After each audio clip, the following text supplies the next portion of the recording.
സന്തോഷം വരുന്നിടത്ത് അതിനെ ബാലൻസ് ചെയ്യാനുള്ള ദുഃഖവും വരണം. അപ്പോഴാണ് നമ്മൾ മനുഷ്യൻ അങ്ങനെ ഭംഗിയിൽ പോവുക. സ്വാഭാവികമായിട്ട് ഈ ഭൂമിയിൽ സഞ്ചരിക്കുന്ന ഓരോ മനുഷ്യനും ഓരോരോ പ്രയാസങ്ങളും ഉണ്ട്, അതിജീവനത്തിന്റെ കഥയും ഉണ്ട്, അതിനോടൊപ്പം തന്നെ സക്സസ് പോയിന്റും ഉണ്ട്. ആയിരക്കണക്കിന് മെഡിസിൻസ് ഇപ്പൊ നിർത്തലാക്കി. ഈവൻ പീഡിയാട്രിക് കഫ് സിറപ്പ് പോലും നിർത്തലാക്കി. അന്ന് നമ്മൾ കഴിച്ച ആൾക്കാർക്കൊക്കെ എന്തൊക്കെ സംഭവിച്ചിട്ടുണ്ടാവും. അപ്പോൾ മാതാവിന് ഹാപ്പിനെസ് കൊടുക്കേണ്ടത് പിതാവാണ്. അപ്പൊ പിതാവ് ഉണ്ടായിരിക്കണം എന്നുള്ള പോയിന്റ് ഈ കമന്റ് ബോക്സിലുള്ള ആളുകൾക്ക് എങ്ങനെ എടുക്കാമല്ലോ. PCOD അതൊരു ഹോർമോണൽ പിരിഡോമിനൻസ് ആണ്, ഇംബാലൻസസ് ആണ്. അതുകൊണ്ട് PCOD എന്ന് ടെർമിനോളജി. ഇതിനെ ഒരു ലൈഫ് സ്റ്റൈൽ മോഡിഫിക്കേഷനെ ഇമ്പോർട്ടൻസ് കൊടുത്തുകൊണ്ട് ഇതിനെ ട്രീറ്റ് ചെയ്തിരുന്നോ എന്നുള്ളത് it's a question mark. Feminism പോലും ഒരു മീൻതലയിലും വാലിലും നിൽക്കുന്ന കാലഘട്ടത്തിൽ എന്തുകൊണ്ട് ഒരു ഐസിനെ പറ്റിയിട്ട് നമ്മൾ ചർച്ച ചെയ്യിക്കും.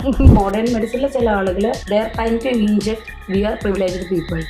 എന്നാൽ മാഡം പറയുന്നത് അങ്ങനെ ഒരു അണ്ടർ പ്രിവിലേജ് എന്ന് പറയുന്ന കാറ്റഗറി ഇവിടെ ആക്സെപ്റ്റ് ചെയ്യുന്നതാണ്. ഡോക്ടർ സിറിനെ പരിചയപ്പെട്ടതിന് ശേഷം അക്യുപങ്ചർ എന്താണെന്ന് മനസ്സിലാക്കാൻ ഞാൻ ശ്രമിക്കും. അത് ഹ്യൂമൻ അനാറ്റമി ആയിട്ട് കണക്ട് ചെയ്താണ്. ഒരു കൂട്ടർ ജീവിക്കുമ്പോൾ മറ്റൊരു കൂട്ടർ മരിക്കുമ്പോഴാണ് ഈ ഭൂമിക്ക് തന്നെ നിലനിൽപ്പൊന്നിരിക്കുക. എല്ലാത്തിനും നെഗറ്റീവ് പോസിറ്റീവ് ഉണ്ടല്ലോ. സിംഗിൾ പാരന്റ് വളരുന്ന ഒരു കുട്ടിക്ക് പ്രോബ്ലം ആണോ ഉള്ളതിനപ്പുറത്തേക്ക് നമുക്ക് ഏറ്റവും നന്നായിട്ട് എടുക്കാൻ പറ്റുന്ന ഒരു കൺസെപ്റ്റ് എന്ന് പറയുന്നത് രണ്ടുപേര് വളർത്തിയ മക്കളെല്ലാവരും പൊസിഷനിലാണോ സക്സസ് ആണോ എന്നുള്ളത്. Modern is alternative. 500 years above ആണെന്ന് തോന്നുന്നു മോഡേൺ മെഡിസിൻസിന്റെ ഒരു സ്റ്റാർട്ടിങ്ങോ എന്തോ. എന്റെ ഓർമ്മ ശരിയാണെങ്കിൽ അത്രയാണെന്ന് തോന്നുന്നു. ആയുർവേദം നോക്കൂ, ഹോമിയോ നോക്കൂ, സിദ്ധ നോക്കൂ, യുനാനി നോക്കൂ എന്നൊന്നും പറയാനുള്ള ഒരു മാനസിക വളർച്ച ഡോക്ടേഴ്സിന് എത്തിയിട്ടില്ല എന്നുള്ളതാണ്. Welcome to our new channel episode. ഇന്ന് നിങ്ങളുടെ മുമ്പിൽ ഞാൻ കൊണ്ടുവന്നിട്ടുള്ളത് ഭയങ്കര ബ്യൂട്ടിഫുൾ ആയിട്ടുള്ള, അല്ലെങ്കിൽ നല്ല വ്യക്തിത്വത്തിന്റെ ഉടമകൾ തന്നെ വേണമെങ്കിൽ അതിനെ വിശേഷിപ്പിക്കാം. ഡോക്ടർ ഷെമീന മാം ആണ്. വെൽക്കം മാം. നമ്മൾ അദ്ദേഹത്തെ കുറിച്ച് പറയുകയാണെങ്കിൽ ഹാപ്പിനെസ് സെന്ററിന്റെ ഡയറക്ടറാണ്, മൈൻഡ് കോച്ചൊക്കെയാണ്. അദ്ദേഹം കൗൺസിലിംഗ് മേഖലയിൽ ഇങ്ങനെ, അതിനു മുമ്പ് അദ്ദേഹം ടീച്ചറായിരുന്നു, ഒക്കെ ഉണ്ട്. അദ്ദേഹത്തിനോട് നമുക്ക് ചോദിക്കാം. നെക്സ്റ്റ് എന്ന് പറഞ്ഞാൽ ഞങ്ങളുടെ ക്യൂട്ട് ഡോക്ടർ തന്നെ ഞങ്ങൾ പറയാം. ക്യൂട്ട് ഡോക്ടർ ആയിട്ടുള്ള ഞങ്ങളുടെ ഡോക്ടർ നിറ്റി മാം, സ്വാഗതം. അദ്ദേഹം ഒരു MBBS ഡോക്ടറാണ്. Anyway, thank you so much doctor Niti. നമ്മുടെ ഈ ഒരു ചെറിയൊരു ക്ഷണം സ്വീകരിച്ച് ഞങ്ങളുടെ കൂടെ വന്ന ഇവർ രണ്ടുപേരും നമ്മൾ സ്വാഗതം ചെയ്യണം. അപ്പം നിങ്ങൾ എന്നെ ഇഷ്ടപ്പെടുന്ന പോലെ തന്നെ ഇവരെ ഇഷ്ടപ്പെടുക, ഇവരുടെ ടോക്കൊക്കെ കേൾക്കുക. വളരെ ഇൻഫോർമേറ്റീവ് ആയിട്ടുള്ള കണ്ടന്റ് ആയിരിക്കും തീർച്ചയായിട്ടും ഞങ്ങൾ കൊണ്ടുവരാൻ പറ്റുക. അതിൻ്റെ കൂടെ എന്തെങ്കിലുമൊക്കെ പോരായ്മ ഉണ്ടെങ്കിൽ തീർച്ചയായിട്ടും നിങ്ങൾ ക്ഷമിക്കുകയും ചെയ്യുക. എനിവേ, നമുക്ക് ഇവരോട് ചോദിക്കാം എന്തൊക്കെയാണ് എങ്ങനെയൊക്കെയാണെന്നൊക്കെ ഉള്ളത്. ഓക്കെ, 2 ദിവസമായിട്ട് ഒരുമിച്ച് ഇവിടെ ഉണ്ട്. ഇന്നലെ നമ്മുടെ ഐസ് ഇമേർഷൻ സെഷൻസ് ആയിരുന്നു. ബ്യൂട്ടിഫുൾ സെഷൻസ് ആയിരുന്നു. ഇവിടെ പല കാര്യങ്ങൾ വരുമ്പോൾ ജസ്റ്റ് ഒരു വിസിറ്റിങ്ങിന് അങ്ങനെ വരാറുണ്ട്. അപ്പൊ ഇന്നലെ ഐസ് ഇമേർഷൻ എന്ന് പറയുമ്പോൾ ഇതിനു മുമ്പ് ഞങ്ങൾ ഒരു ഐസ് ഇമേർഷൻ നടത്തിയപ്പം വളരെ വൈറലായിരുന്നു. അപ്പോൾ ഡോക്ടർ നിറ്റി പറഞ്ഞു എന്തായാലും ഞാനൊന്ന് വരാം, ഇതെന്താണെന്നൊന്ന് എക്സ്പീരിയൻസ് ചെയ്യണമെന്ന് പറഞ്ഞു. Then what was the experience? എന്താ പറയാ, നിങ്ങൾ എന്താണ് അതിൽ നിന്ന് എക്സ്പീരിയൻസ് ചെയ്തത്? എനിക്കുള്ള experience directly to the point പറഞ്ഞ ഷെമീന മാഡം എന്നെ ഗൈഡ് ചെയ്തു. എനിക്ക് അപ്പൊ അഡ്രസ് ചെയ്യേണ്ട ഒരു മാറ്ററിനെ അഡ്രസ് ചെയ്തുകൊണ്ടാണ് എന്നോട് സംസാരിക്കുന്നത്. പക്ഷെ ഞങ്ങൾ തമ്മിലുള്ള ഇന്ററാക്ഷൻ വളരെ ചുരുക്കം സമയത്തെ ബിഫോർ ദ സെഷൻ ഉണ്ട്. സെഷന്റെ മുന്നേ ഉള്ള ആ ക്ലാസ്സിലുള്ളതും ആ ഒരു കോണ്ടാക്ട് എനിക്ക് ആയിട്ടുള്ളൂ. അത് നേരത്തെ പരിചയപ്പെടലാണ്. But she was easily connecting to my എന്താ പറയാ ഇന്നർ അണ്ടർസ്റ്റാൻഡിങ്സ്. അപ്പൊ എന്നെ വളരെ ചുരുക്കം കോൺവെർസേഷനിലൂടെ എന്റെ മാറ്റർ എന്തായിരിക്കാം എന്നൊക്കെ she's able to understand. That's what I experienced. അതിലൂടെയാണ് ആ ഇമോഷനെ അവിടെ വെന്റ് ഔട്ട് ചെയ്യുന്ന രീതിയിൽ എനിക്ക് ആ ഐസ് ബാത്തിലൂടെ എക്സ്പീരിയൻസ് ചെയ്തത്. താങ്കൾ സാറ്റിസ്ഫൈഡ് ആയിരുന്നോ? I was satisfied. Oh, very good experience and it was really thrilling. Then എന്താണ് ഷെമീന മാമിന് എന്താ പറയാ, ഈ ഒരു പലപ്പോഴും ചോദിക്കുന്നുണ്ട്, അത് ഞാൻ താങ്കളോട് തന്നെ ഡയറക്റ്റ്ലി ചോദിക്കാൻ വേണ്ടിയിരിക്കുക. കാരണം ഞങ്ങൾ പലപ്പോഴും പല സെഷൻസിൽ ഞാൻ അവിടെ ഉണ്ടെങ്കിലും താങ്കൾ എന്താണ് അവരോട് പറയുന്നതെന്നോ, അല്ലെങ്കിൽ ഇൻഡിവിജ്വൽ സെഷൻസ് ചെയ്യുമ്പോൾ അവരോട് എന്താ സംസാരിക്കണമെന്നോ, ഇറ്റ്സ് ടോട്ടലി അവരുടെ ഒരു എന്താ പറയുക, വളരെ പ്രൈവസി ആയിട്ടുള്ള കാര്യമാണ്, കോൺഫിഡൻഷ്യലാണ്. നമ്മൾ ചോദിക്കാൻ പാടില്ല. എന്നാൽ പോലും ഒരു കോമൺ വൽക്കരിച്ചുകൊണ്ട് അതിനെ താങ്കൾക്ക് എന്തെങ്കിലും പറയാൻ പറ്റും? ഇത് എങ്ങനെയാണ് ഇവരിങ്ങനെ ഐസ് ബാത്തിൽ കിടക്കുമ്പോൾ എന്തിനാ ഇങ്ങനെ കരയുന്നത് എന്നുള്ളത്? ഞാൻ മനസ്സിന്റെ ആരോഗ്യത്തെ കുറിച്ച് ബോധവൽക്കരിക്കുന്ന ഒരു പേഴ്സൺ ആണ്. ഓക്കെ, ബേസിക്കലി ഞാനൊരു ടീച്ചറാണ്. Okay okay. അപ്പോൾ ഒരു 20 years ഓഫ് എക്സ്പീരിയൻസ് എനിക്ക് ടീച്ചിങ്ങിലുണ്ട്. ഞാൻ എൻ്റെ കോളേജിന്റെ പ്രിൻസിപ്പളായിരുന്നു. അപ്പോൾ സ്വാഭാവികമായിട്ട് ഒന്നാമത് പ്രൊഫഷണലില്ല, ഈഗോ നമുക്ക് ആവശ്യമില്ല. അതെ അതെ, നമ്മൾ വേറെ ആരെയും ജഡ്ജ് ചെയ്യാൻ പോകാറില്ല. പിന്നെ അവരൊരു മെഡിക്കൽ പ്രൊഫഷണലാണ്, മറ്റൊരു മെഡിക്കൽ രേഖയുമായി ബന്ധപ്പെട്ട് പ്രവർത്തിക്കുന്ന ആളാണ് ഇദ്ദേഹം. സ്വാഭാവികമായിട്ട് 2 പേർക്ക് 2 മാനസിക തലം ഉണ്ടെന്ന് നമുക്കറിയാം. പിന്നെ സ്വാഭാവികമായിട്ട് ഈ ഭൂമിയിൽ സഞ്ചരിക്കുന്ന ഓരോ മനുഷ്യനും ഓരോരോ പ്രയാസങ്ങളും ഉണ്ട്, അതിജീവനത്തിന്റെ കഥയും ഉണ്ട്, അതിനോടൊപ്പം തന്നെ സക്സസ് പോയിന്റും ഉണ്ട്. സ്വാഭാവികമായിട്ട് ഇദ്ദേഹത്തിന്റെ മനസ്സിൽ അങ്ങനെ വലിയ പ്രശ്നങ്ങളൊന്നും ഇല്ല. എന്നാൽ പ്രശ്നമില്ലാത്ത മനുഷ്യൻ ഈ ഭൂമിയിൽ ജീവിക്കുന്നില്ല. കാരണം നമുക്ക് ഉയർച്ചയും താഴ്ചയും ഉണ്ടാവണം. സൈക്കോളജിക്കലി നമ്മുടെ മൈൻഡിന് അങ്ങനെ പോകുമ്പോഴേ ഈ പറയുന്ന സന്തോഷം വരുന്നിടത്ത് അതിനെ ബാലൻസ് ചെയ്യാനുള്ള ദുഃഖവും വരണം.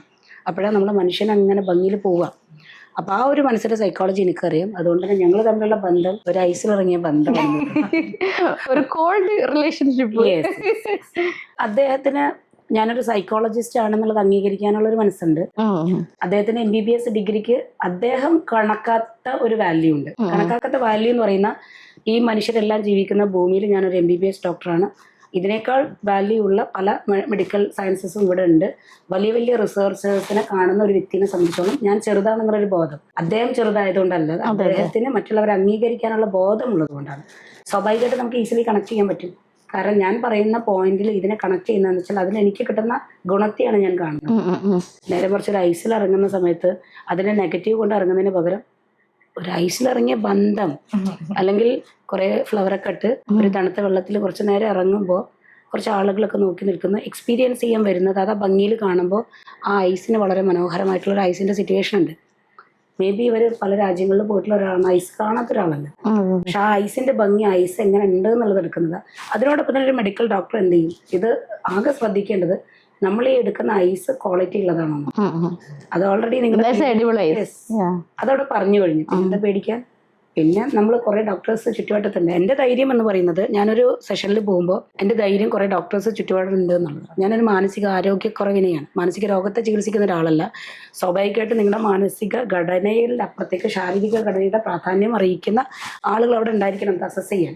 അതാണ് എൻ്റെ ധൈര്യം, എൻ്റെ കോൺഫിഡൻസ് അതാണ്. അല്ലാതെ ഞാൻ വെറുതെ ചെന്ന് ഒരു ഐസിലിറങ്ങി മുക്കി കരയിക്കുന്നതല്ല. പക്ഷെ എനിക്കൊരു അറിയാം ഇവരെ മാനസിക പ്രയാസം എന്താണ്. ചിലപ്പോൾ ഒരു ചെറിയ പ്രയാസമായിരിക്കും, പക്ഷെ ആ പ്രയാസം മാറ്റിക്കൊടുക്കുക എന്നുള്ളത് എൻ്റെ ഉത്തരവാദിത്വം. അത് മാറണമെന്ന് ഇദ്ദേഹത്തിന് ആഗ്രഹമുണ്ടെങ്കിൽ ചില സിനിമാ നടികൾ, വലിയ പോപ്പുലറായിട്ട് ചില ആളുകൾ പോലും അവരുടെ മാനസിക രോഗത്തെ ഒരു മീനിന്റെ തലയിലും വാലിലും അഡ്രസ് ചെയ്ത കാലഘട്ടം ഉണ്ട്. അപ്പൊ നമ്മൾ ഫെമിനിസം പോലും ഒരു മീൻ തലയിലും വാലിലും നിൽക്കുന്ന കാലഘട്ടത്തിൽ എന്തുകൊണ്ട് ഒരു ഐസിനെ പറ്റിയിട്ട് നമ്മൾ ചർച്ച ചെയ്യിക്കും? അത് എക്സ്പീരിയൻസ് ചർച്ച മൊത്തം ഐസിലായിക്കോട്ടെ. പിന്നെന്താ, ഇത് ഒരിക്കൽ തീരുമ്പോ ഇത് തീരുണ്ടോ? ആ ഐസ് അലിയുന്നത് കൂടി ഞാൻ അങ്ങ് അലിഞ്ഞു എന്നുള്ളൊരു കൺസെപ്റ്റിലേക്ക് അത് എടുക്കാമല്ലോ. ആക്ച്വലി ഞാൻ ഇടപെട്ടോട്ടെ, ഇതിന്റെ ഒരു സയൻസ് എന്താന്ന് പലരും ചോദിക്കുന്നുണ്ട്. ആക്ച്വലി ദിറ്റ്സ് നമുക്ക് നെർവസ് സിസ്റ്റം കാമാവുക എന്നുള്ളതാണ്, സിമ്പത്തറ്റിക് നെർവസ് സിസ്റ്റത്തെ. അപ്പോൾ അത് ശരിക്കും ഈ പറഞ്ഞ തണുക്കുമ്പോൾ അല്ലെങ്കിൽ ചൂടാകുമ്പോൾ, എസ്പെഷ്യലി തണുക്കുമ്പോൾ, നമ്മൾ പല പ്രാവശ്യവും രാവിലെ എണീറ്റ് ഇപ്പം നമ്മുടെ TCM സിസ്റ്റത്തിൽ, ട്രഡീഷണൽ ചൈനീസ് മെഡിസിൻസിലെ ആക്സെപ്റ്റ്സിൽ പറയാറുണ്ട് നമ്മൾ രാവിലെ ഉറങ്ങി എണീറ്റ ഉടനെ തണുത്ത വെള്ളത്തിൽ കുളിക്കാന്നൊക്കെ പറഞ്ഞിട്ട്. ഇതിൻ്റെ അകത്ത് തന്നെ പല കമൻസും വന്നിട്ടുണ്ട്, എന്തിനാ ഇങ്ങനെ ഐസി കയറിയിരിക്കുന്നത്, നിങ്ങൾക്ക് രാവിലെ തന്നെ ഒരു പുഴയിൽ പോയി കുളിച്ചാൽ പോരെ, അല്ലെങ്കിൽ തണുത്ത വെള്ളത്തിൽ കുളിച്ചാൽ പോരെ എന്നൊക്കെ ചോദിക്കുന്നുണ്ട്. പക്ഷേ തണുത്ത വെള്ളത്തിൽ ഇനിയിപ്പോൾ ഒരു തെറാപ്പിയും, മീൻസ് കൗൺസിലിംഗ് കാര്യങ്ങൾ അല്ലെങ്കിൽ സൈക്കോ തെറാപ്പികളുടെ ഒന്നും എത്താണ്ട് വെറുതെ ഒന്ന് തണുത്ത വെള്ളത്തിൽ കുളിച്ചാൽ നമുക്കൊരു റിലാക്സേഷൻ കിട്ടുന്നുണ്ട്. പക്ഷെ എന്നാൽ പോലും ഇതിനെ നമ്മൾ ഒരു പ്രോബ്ലംസിനെ അനലൈസ് ചെയ്ത് കൊണ്ടുവന്നിട്ട് അതിനെ ട്രാൻസ്ലോട്ട് എത്തിച്ചിട്ട് പിന്നെ കൊണ്ടുവന്നെത്തുമ്പോൾ ഉണ്ടാവുന്ന ഒരു റിലീഫ് എന്ന് പറഞ്ഞത് ഭയങ്കര ഇമോഷണൽ ഡ്രെയിനേജിനെ കുറെ കൂടി കൂട്ടാൻ പറ്റുന്നുണ്ടെന്ന് വിചാരിക്കുന്നു. അതേപോലെ പലപ്പോഴും നമ്മുടെ ഈ ഒരു ഐസ് ബാത്തിന്റെ സയൻസ് ഒക്കെ ചോദിച്ചു കഴിയുമ്പോഴത്തേക്കും ചില അത്ലറ്റിക്സ് ഒക്കെ നമുക്കറിയാം, മാരത്തോണൊക്കെ ഓടിക്കഴിഞ്ഞിട്ട് നേരെ വന്ന് ഈ പറയുന്ന ഐസ് ബാത്തിന്റെ ഡബിലൊക്കെ ചാടി ഇറങ്ങുന്നതൊക്കെ കാണാറുണ്ട്. അപ്പം അതൊരു മസിൽ സോർനെസ് കുറക്കാനായിട്ടൊക്കെ സാധിക്കുന്നുണ്ടെന്നാണ് പറയുന്നത്. ചില പഠനങ്ങളിൽ പറയുന്നുണ്ട് കേട്ടോ, ചില പബ്മെഡിലൊക്കെ റിസർച്ച് ബേസ്ഡ് ആയിട്ടൊക്കെ പറയുന്നുണ്ട്. പിന്നെ ചില ഈ പറയുന്ന പോലെ സോഷ്യൽ മീഡിയയിൽ ഞാൻ ഇവിടെ നാച്ചുറോപ്പതി ഡോക്ടറുണ്ട്, അതുപോലെ തന്നെ നമുക്ക് ആയുർവേദ ഡോക്ടേഴ്സ് ഉണ്ട്. ഇവർക്കൊക്കെ നാച്ചുറോപ്പതിയിൽ തന്നെ ഐസ് ബാത്ത് കാര്യങ്ങളൊക്കെ നമുക്ക് പഠിക്കാനുണ്ടല്ലോ അവർക്ക്. അപ്പം അതിൻ്റെ ഭാഗമായിട്ട് ഓൾമോസ്റ്റ് ഒരു 4 to 5 years ആയിട്ട് ഇവിടെ ഐസ് ബാത്ത് നടന്നുകൊണ്ടിരിക്കുന്നതാണ്. ഇവർക്കൊക്കെ അറിയാം. ആദ്യമായിട്ടാണ് ഇവിടെ എനിക്കൊന്ന് ഐസ് ബാത്തിൻ്റെ ഡബ്ബ് ഇൻട്രൊഡ്യൂസ് ചെയ്യണം. ഞങ്ങൾ പുറത്തൊക്കെ വെച്ചിട്ട് അതിൻ്റെ ലോഞ്ചിങ് കാര്യങ്ങളൊക്കെ ചെയ്ത് നമ്മുടെ ഫേസ്ബുക്ക് നോക്കിക്കഴിഞ്ഞാൽ അറിയാൻ പറ്റും, ഓൾമോസ്റ്റ് 4 years ബാക്ക്. അപ്പം അത് നമുക്കുണ്ട്. അപ്പം പലരും ഇപ്പോഴാണ് ഞാനതൊരു പബ്ലിക്കലി ആക്കി ചെയ്യുന്നത്, അല്ലാണ്ട് ഇൻഡിവിജ്വൽ സെഷൻസ് ഇവിടെ എല്ലാ ദിവസവും കൊടുക്കുന്നുണ്ട്. അപ്പോൾ പബ്ലിക്കലി നമ്മൾ ചെയ്യുമ്പോൾ പല ആൾക്കാരും ചോദിക്കുന്നത് എന്താണെന്ന് വെച്ചാൽ, ഐസ് ഇമേഷൻ കോഴ്സ് പഠിച്ചിട്ടുണ്ടോ, നിങ്ങൾ എന്തറിഞ്ഞുകൊണ്ടാണ് ചെയ്യുന്നത്, BP ചെക്ക് ചെയ്തിട്ട്. ഇത്ര വലിയ ഡോക്ടേഴ്സൊക്കെ ഇവിടെ ഒരു ഇൻറ്റഗ്രേറ്റഡ് സിസ്റ്റമാണ്. ഇവിടെ 5 or 6 ഡോക്ടേഴ്സ് ഉണ്ട്. അപ്പോൾ BP ചെക്ക് ചെയ്യാനും അതുപോലെ ബ്ലഡ് ടെസ്റ്റ് ആവശ്യമുണ്ടെങ്കിൽ അത് ചെയ്യാനൊക്കെ ഉള്ളൊരു നോളജ് ഇവിടുത്തെ ഡോക്ടേഴ്സിന് ഉണ്ട് എന്നുള്ളത് ഒരു സാമാന്യ മര്യാദ നിങ്ങൾ മനസ്സിലാക്കണം, പ്രത്യേകിച്ച് ബാക്ക് ടു ബാലൻസിനെ കുറിച്ച്. അതേപോലെ എനിക്ക് ഡോക്ടർ ഷമീന മാഡത്തിനോട് ചോദിക്കാനുള്ളതെന്ന് വെച്ചാൽ, ആസ് എ സൈക്കോളജിസ്റ്റ് ഞങ്ങൾ പലപ്പോഴും ഈ ഒരു ക്ലിനിക്കിൽ, അതായത് നമുക്കിപ്പോൾ ഒരു ഓൾട്ടർനേറ്റീവ് മേഖലയിൽ പല കേസസും ഇവിടെ വരാറുണ്ട്. സൈക്കോളജിക്കൽ ഇഷ്യൂസ് നമ്മൾ പലതും റെഫർ ചെയ്യാറുണ്ട്. ചിലതിപ്പോൾ കൗൺസിലിംഗ് ആവശ്യമുണ്ടെങ്കിൽ നമുക്ക് ഇവിടെ തന്നെ കൗൺസിലിംഗ് ലഭ്യമാണല്ലോ, അതുണ്ട്. പിന്നെ സൈക്കാട്രിസ്റ്റിനെ ഇവിടെ തൊട്ടടുത്ത് തന്നെ ഒരു ഹോസ്പിറ്റലുണ്ട്, അപ്പോൾ അങ്ങോട്ട് നമ്മൾ റെഫർ ചെയ്യാറുണ്ട് ആവശ്യം വരുവാണെങ്കിൽ. റെഫറൻസ് എല്ലാം നല്ല രീതിയിൽ പോകുന്നുണ്ട്. പക്ഷേ നമുക്ക് ഒരു 3 days ബാക്ക് ഞാൻ സാധാരണ എന്ത് കേസ് വന്നാലും അതിനങ്ങനെ ഇൻവോൾവ്മെന്റ് എടുക്കാത്ത ഒരാളാണ്. കേസ് വന്നു എടുത്തു പോയി എന്നല്ലാണ്ട് നമ്മളെ സംബന്ധിച്ചിടത്തോളം ഒത്തിരി ഇൻവോൾവ്മെന്റ് വന്നു കഴിഞ്ഞാൽ നമ്മുടെ മെന്റൽ ഹെൽത്തിനെ അത് ബാധിക്കുന്നുണ്ട്. സോ അങ്ങനെ ഇൻവോൾവ്മെന്റ് ചെയ്യാറില്ല. പക്ഷേ ഈ റീസെന്റ് വന്നൊരു കേസ് എന്താണെന്ന് വെച്ചാൽ, അപ്പം ഞാൻ അതാ ചോദിക്കാൻ വന്നത്, ഇതൊക്കെ എന്തുകൊണ്ട് വരുന്നു എന്നുള്ളതാണ്. ഇപ്പോൾ ഫാദർ ഗൾഫിലാണ്, അമ്മ ഒറ്റ മോനാണ്, അമ്മയാണ് കൊച്ചിനെ നോക്കുന്ന അമ്മയാണ്. ഇപ്പോൾ ആ മോന് 23 വയസ്സാണ്. അപ്പോൾ ഇവര് അങ്ങനെ ഒരു എന്താ പറയുക ഡിസോർഡർ ആയിട്ടോ അല്ലെങ്കിൽ എന്തെങ്കിലും ഒരു ഡെവലപ്മെന്റൽ ഡിലേ ആയിട്ട് ജനിച്ചൊരു കൊച്ചല്ല. നോർമൽ ബേബി ആയിരുന്നു, വെയിറ്റും കാര്യങ്ങളൊക്കെ ഓക്കെ ആയിരുന്നു, എല്ലാ കാര്യങ്ങളും ഓക്കെ ആയിട്ടാണുള്ളത്. പക്ഷേ ഈ കുട്ടി ഒരു ഓൾമോസ്റ്റ് ഒരു 13 to 14 years 12 years അബോവ് ആയ സമയത്ത് തന്നെ ഫുൾ ടൈം ഒരു ഒറ്റയ്ക്കിരിക്കുക. പിന്നെ കുറേ ആയപ്പോൾ മൊബൈലൊക്കെ കണ്ടു തുടങ്ങി, മൊബൈലിൽ ഫുൾ ടൈം നോക്കുക. അങ്ങനെയൊക്കെ ഇവർ നോക്കിക്കഴിഞ്ഞപ്പോഴത്തേക്കും പിന്നെ മനസ്സിലാവുന്നത് മൊബൈൽ ഇവർ കാണുന്ന വീഡിയോസ് എല്ലാം കുറച്ചുകൂടി മോശം വീഡിയോസൊക്കെ ആയിരുന്നു കണ്ടുകൊണ്ടിരുന്നത് എന്നുള്ളത്. അങ്ങനെ വന്ന് ഈ കൊച്ചു പുറത്തിറങ്ങാത്ത അവസ്ഥയായി. അപ്പോൾ ക്രൗഡിൻ്റെ മുമ്പിൽ പോകാൻ പറ്റാത്ത അവസ്ഥയായി. പിന്നെ ഇതൊരു ഡിസോർഡർ ആവുന്ന ഒരു രൂപത്തിലൊക്കെ വരുന്നുണ്ട്. അപ്പം അത് എന്താ പറയുക, ഇവർ തനിയെ തന്നെ കുറച്ച് ഒരു സെക്ഷൽ പ്രോബ്ലംസ് അങ്ങനെയുള്ള കുറേ കാര്യങ്ങൾ അതിൽ വരുന്നുണ്ട്. അപ്പം എന്തുകൊണ്ടാണ് ഈ കുട്ടി ഒരു നോർമൽ ബേബിയായിട്ട് ജനിച്ചതല്ലേ? അപ്പം ഇങ്ങനൊരു ബിഹേവിയർ ചേഞ്ചസ് ഉണ്ടാവാൻ ഒരു സിംഗിൾ പാരന്റ് വളർത്തിയത് കൊണ്ടാണോ? കാരണം ഒറ്റ മോനാണ്, സിബ്ലിങ്സ് ഇല്ല. ഒറ്റ മക്കളുള്ള സിബ്ലിങ്സ് ഇല്ലാത്ത എല്ലാവർക്കും ഈ ഒരു പ്രശ്നം വരണ്ടേ? പല ആളുകൾക്കും പല രോഗങ്ങൾ വരുന്നത് ഒരേ സമയത്തല്ല, ജനിക്കുമ്പോഴല്ല. ചിലപ്പോൾ ജീവിച്ചു പോകുന്ന യാത്രയിലാണ്, ചിലപ്പോൾ മരിക്കുന്നതിന് തൊട്ട് മുന്നാണ് രോഗം വരുന്നത്. അപ്പൊ ഈ ഭൂമിയിൽ പല ആളുകളും ജീവിക്കുമ്പോൾ ചിലർക്ക് രോഗം വരാം, ചിലർക്ക് വരാതിരിക്കാം. അങ്ങനെ ആദ്യം ആ ഘട്ടത്തിൽ അത് കാണാം. രണ്ടാമത്തെ കാര്യം എന്ന് പറയുന്നത് ഒറ്റയ്ക്ക് ഇരിക്കുന്നതാണോ ഇരിക്കേണ്ട സാഹചര്യമാണോ എന്നുള്ള വിലയിരുത്തലാണ്. സിംഗിൾ പാരന്റ് വളർത്തുന്നത് കൊണ്ടുള്ള ഒരു പ്രോബ്ലം ഞാൻ പറയില്ല. അതിന്റെ കാരണം എന്താ വെച്ചാൽ, ഒരു ചളിയിൽ ഒരു ചെടി വളരുന്നുണ്ടെങ്കിൽ നമ്മൾ പറയും ചീഞ്ഞു പോകുമെന്ന് പറയും. എന്നാൽ ആ ചളിയിലും വളരുന്ന ചെടികളുണ്ട്. മരുഭൂമിയിലും തളിർക്കുന്ന വൃക്ഷങ്ങളുണ്ട്. അവിടെ ഒരു സർവൈവലിന്റെ കരുത്ത് ആ കുട്ടിക്ക് കൊടുക്കാൻ ഒരു സിംഗിൾ പാരന്റിന് കഴിയും. ഫാദർ അല്ലെങ്കിൽ മദർ എന്നൊക്കെ പറയുന്ന ഒരു പ്രോട്ടോക്കോളാണ് നമ്മുടെ സമൂഹത്തിലുള്ള ഒരു സിസ്റ്റം. അപ്പൊ ഈ സിസ്റ്റത്തിനെ ബ്രേക്ക് ചെയ്യുന്ന പല പുതിയ സിസ്റ്റങ്ങളും വരുമ്പോൾ സാമൂഹിക അന്തരീക്ഷത്തിൽ നമ്മൾ പണ്ട് കാലത്ത് നമ്മൾ ജോലി എന്ന് പറയുന്ന സാധ്യത എടുക്കുമ്പോൾ വേട്ടയാടലും മീൻ പിടിക്കലൊക്കെയുള്ള കാലഘട്ടത്തിൽ ശക്തിയിൽ കേവനായിട്ടുള്ള പുരുഷൻ ജോലിക്ക് പോയി പാകം ചെയ്യാൻ കഴിവുള്ള സ്ത്രീ അത് രണ്ടാളും ഒരു ജോലിയുടെ 2 വർഷങ്ങളെടുക്കും. അപ്പൊ സ്വാഭാവികമായിട്ട് ഒരു സിംഗിൾ പാരന്റ് വളരുന്ന ഒരു കുട്ടിക്ക് പ്രോബ്ലം ആണോ ഉള്ളതിനപ്പുറത്തേക്ക് നമുക്ക് ഏറ്റവും നന്നായിട്ട് എടുക്കാൻ പറ്റുന്ന ഒരു കൺസെപ്റ്റ് എന്ന് പറയുന്നത് 2 പേര് വളർത്തിയ മക്കളെല്ലാവരും പൊസിഷനിലാണോ സക്സസ് ആണോ എന്നുള്ളത്. അപ്പൊ ഈ ഭൂമിക്കൊരു പ്രാധാന്യമാണ്. വളരേണ്ടവർ വളരണമെന്നും തളരേണ്ടത് തളരണമെന്നും. ഒരു കൂട്ടര് ജീവിക്കുമ്പോൾ മറ്റൊരു കൂട്ടർ മരിക്കുമ്പോഴാണ് ഈ ഭൂമിക്ക് തന്നെ നിലനിൽപ്പെന്നിരിക്കെ എല്ലാത്തിനും നെഗറ്റീവും പോസിറ്റീവും ഉണ്ടല്ലോ. അപ്പോൾ ഇവിടെ ഇവർക്ക് കണക്ട് ചെയ്യാൻ പറ്റുന്ന ഒരു മെഡിക്കൽ സയൻസും കൂടെ ഉണ്ട് അതിൽ. 2 ഭാഗത്തുനിന്ന്. ഇപ്പോൾ ഒരു പുരുഷനെ നമ്മൾ എപ്പോഴും പ്രകീർത്തിക്കുന്നത് എപ്പോഴും ശക്തിയുടെ സ്വരൂപമായിട്ടാണ്. അത് അങ്ങനെ തന്നെ നിന്നോട്ടെ, നമ്മളവിടെ തൊടണ്ടല്ലോ. അദ്ദേഹത്തിന് ശക്തി ഉണ്ടായിക്കോട്ടെ, പ്രശ്നമുണ്ടോ ഡോക്ടർ? പുരുഷൻ സ്വാഭാവികമായിട്ടുമായിട്ട് ശാരീരിക ഗണങ്ങളിൽ സ്ത്രീയേക്കാൾ കൂടി മുന്നിലാണ്. അപ്പൊ നമ്മൾ ഡോക്ടർ ഒരു ഫിറ്റ്നസ് ഭയങ്കര ഇതാണ്. അപ്പൊ അതുകൊണ്ട് ഒരു പുരുഷനേക്കാളും ശക്തി ഡോക്ടർ ഉണ്ടെന്ന് പറഞ്ഞാലോ? അല്ല, ചില പുരുഷന്മാരെക്കാൾ ശക്തി അവിടെ ഉണ്ടെന്നുള്ള സത്യമാണ്. പക്ഷെ ചില വെയിറ്റ് ലിഫ്റ്റിംഗിൽ ഒരു പുരുഷൻ എടുക്കാത്ത വെയിറ്റ് ലിഫ്റ്റിംഗ് ഡോക്ടർ എടുക്കാറുണ്ട്. പക്ഷെ ആ പുരുഷൻ എന്ന് പറയുന്നത് അതേ പുരുഷന്മാരുടെ ഇടയിലല്ല വർക്ക് ചെയ്യുന്നത്. ആ വെയിറ്റ് ലിഫ്റ്റില് ആ സ്ത്രീക്ക് അവരുടെ ശാരീരിക ക്ഷമതകളിൽ നിൽക്കുന്ന സ്ഥലങ്ങളിലാണ് ഇവർ വിജയിക്കുന്നത്. അതായത് 5 സ്ത്രീകളുണ്ടെങ്കിൽ ആ സ്ത്രീകളുടെ പൊസിഷനിലാണ് ഇവർ വിജയിച്ചേക്കുന്നത്. സ്വാഭാവികമായിട്ട് അങ്ങനെയാണെങ്കിൽ ഈ പുരുഷൻ ശക്തനല്ല, ഇവർ ജയിക്കുന്നു എന്ന് പറയുമ്പോൾ ശക്തരിൽ കുറവുള്ള ശക്തിമാനെയാണ് ഇയാൾ എന്ത് ചെയ്യുന്നത്, എടുക്കുന്നത്. അല്ലെങ്കിൽ എങ്ങനെയാവണം ഇത്? സൈക്കോളജിക്കലി മാത്രമല്ല, ബോഡിയുടെ ഒരു റിയാക്ഷൻസും നിങ്ങളുടെ ഈ സയൻസ് ഒക്കെ പാടി ചേർത്താലും പുരുഷനായിട്ട് എന്നാൽ ഡയറക്റ്റ് മത്സരിക്കാമല്ലോ.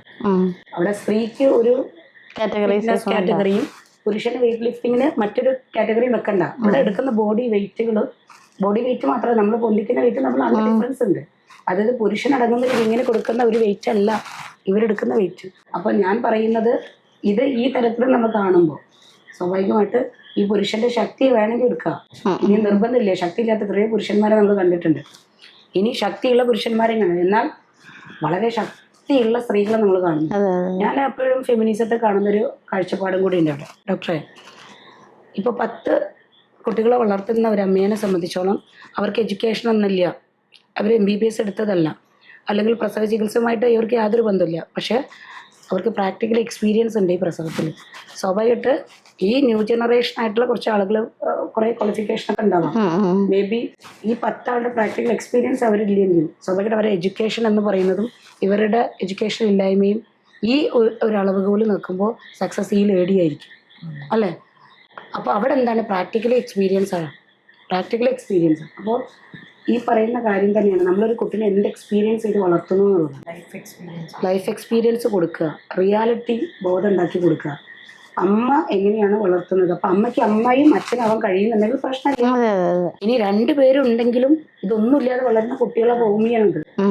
ഇനി ഇത് 2 ഉണ്ടായിട്ടും പ്രശ്നം, ഇത് 2 പേരും അപ്പുറത്തിരുന്ന് പ്രശ്നങ്ങൾ ഉണ്ടാക്കിക്കൊണ്ടിരിക്കുകയാണെങ്കിൽ ഇത് വളഞ്ഞു പോകും. അതായത് ഭൂമിയിലെ ചെടികൾ നേരെ വളരും, വളഞ്ഞു വളരും. ഇനി വളർന്ന ചെടികൾ നമ്മൾ നടുവെച്ച് മുറിച്ചിട്ട് അങ്ങനെ വളർത്തിക്കൊണ്ടുവരും. ഞങ്ങളുടെ മേഖല എന്ന് പറയുന്നത് വളഞ്ഞതാണ് നമുക്ക് വരുന്നത്.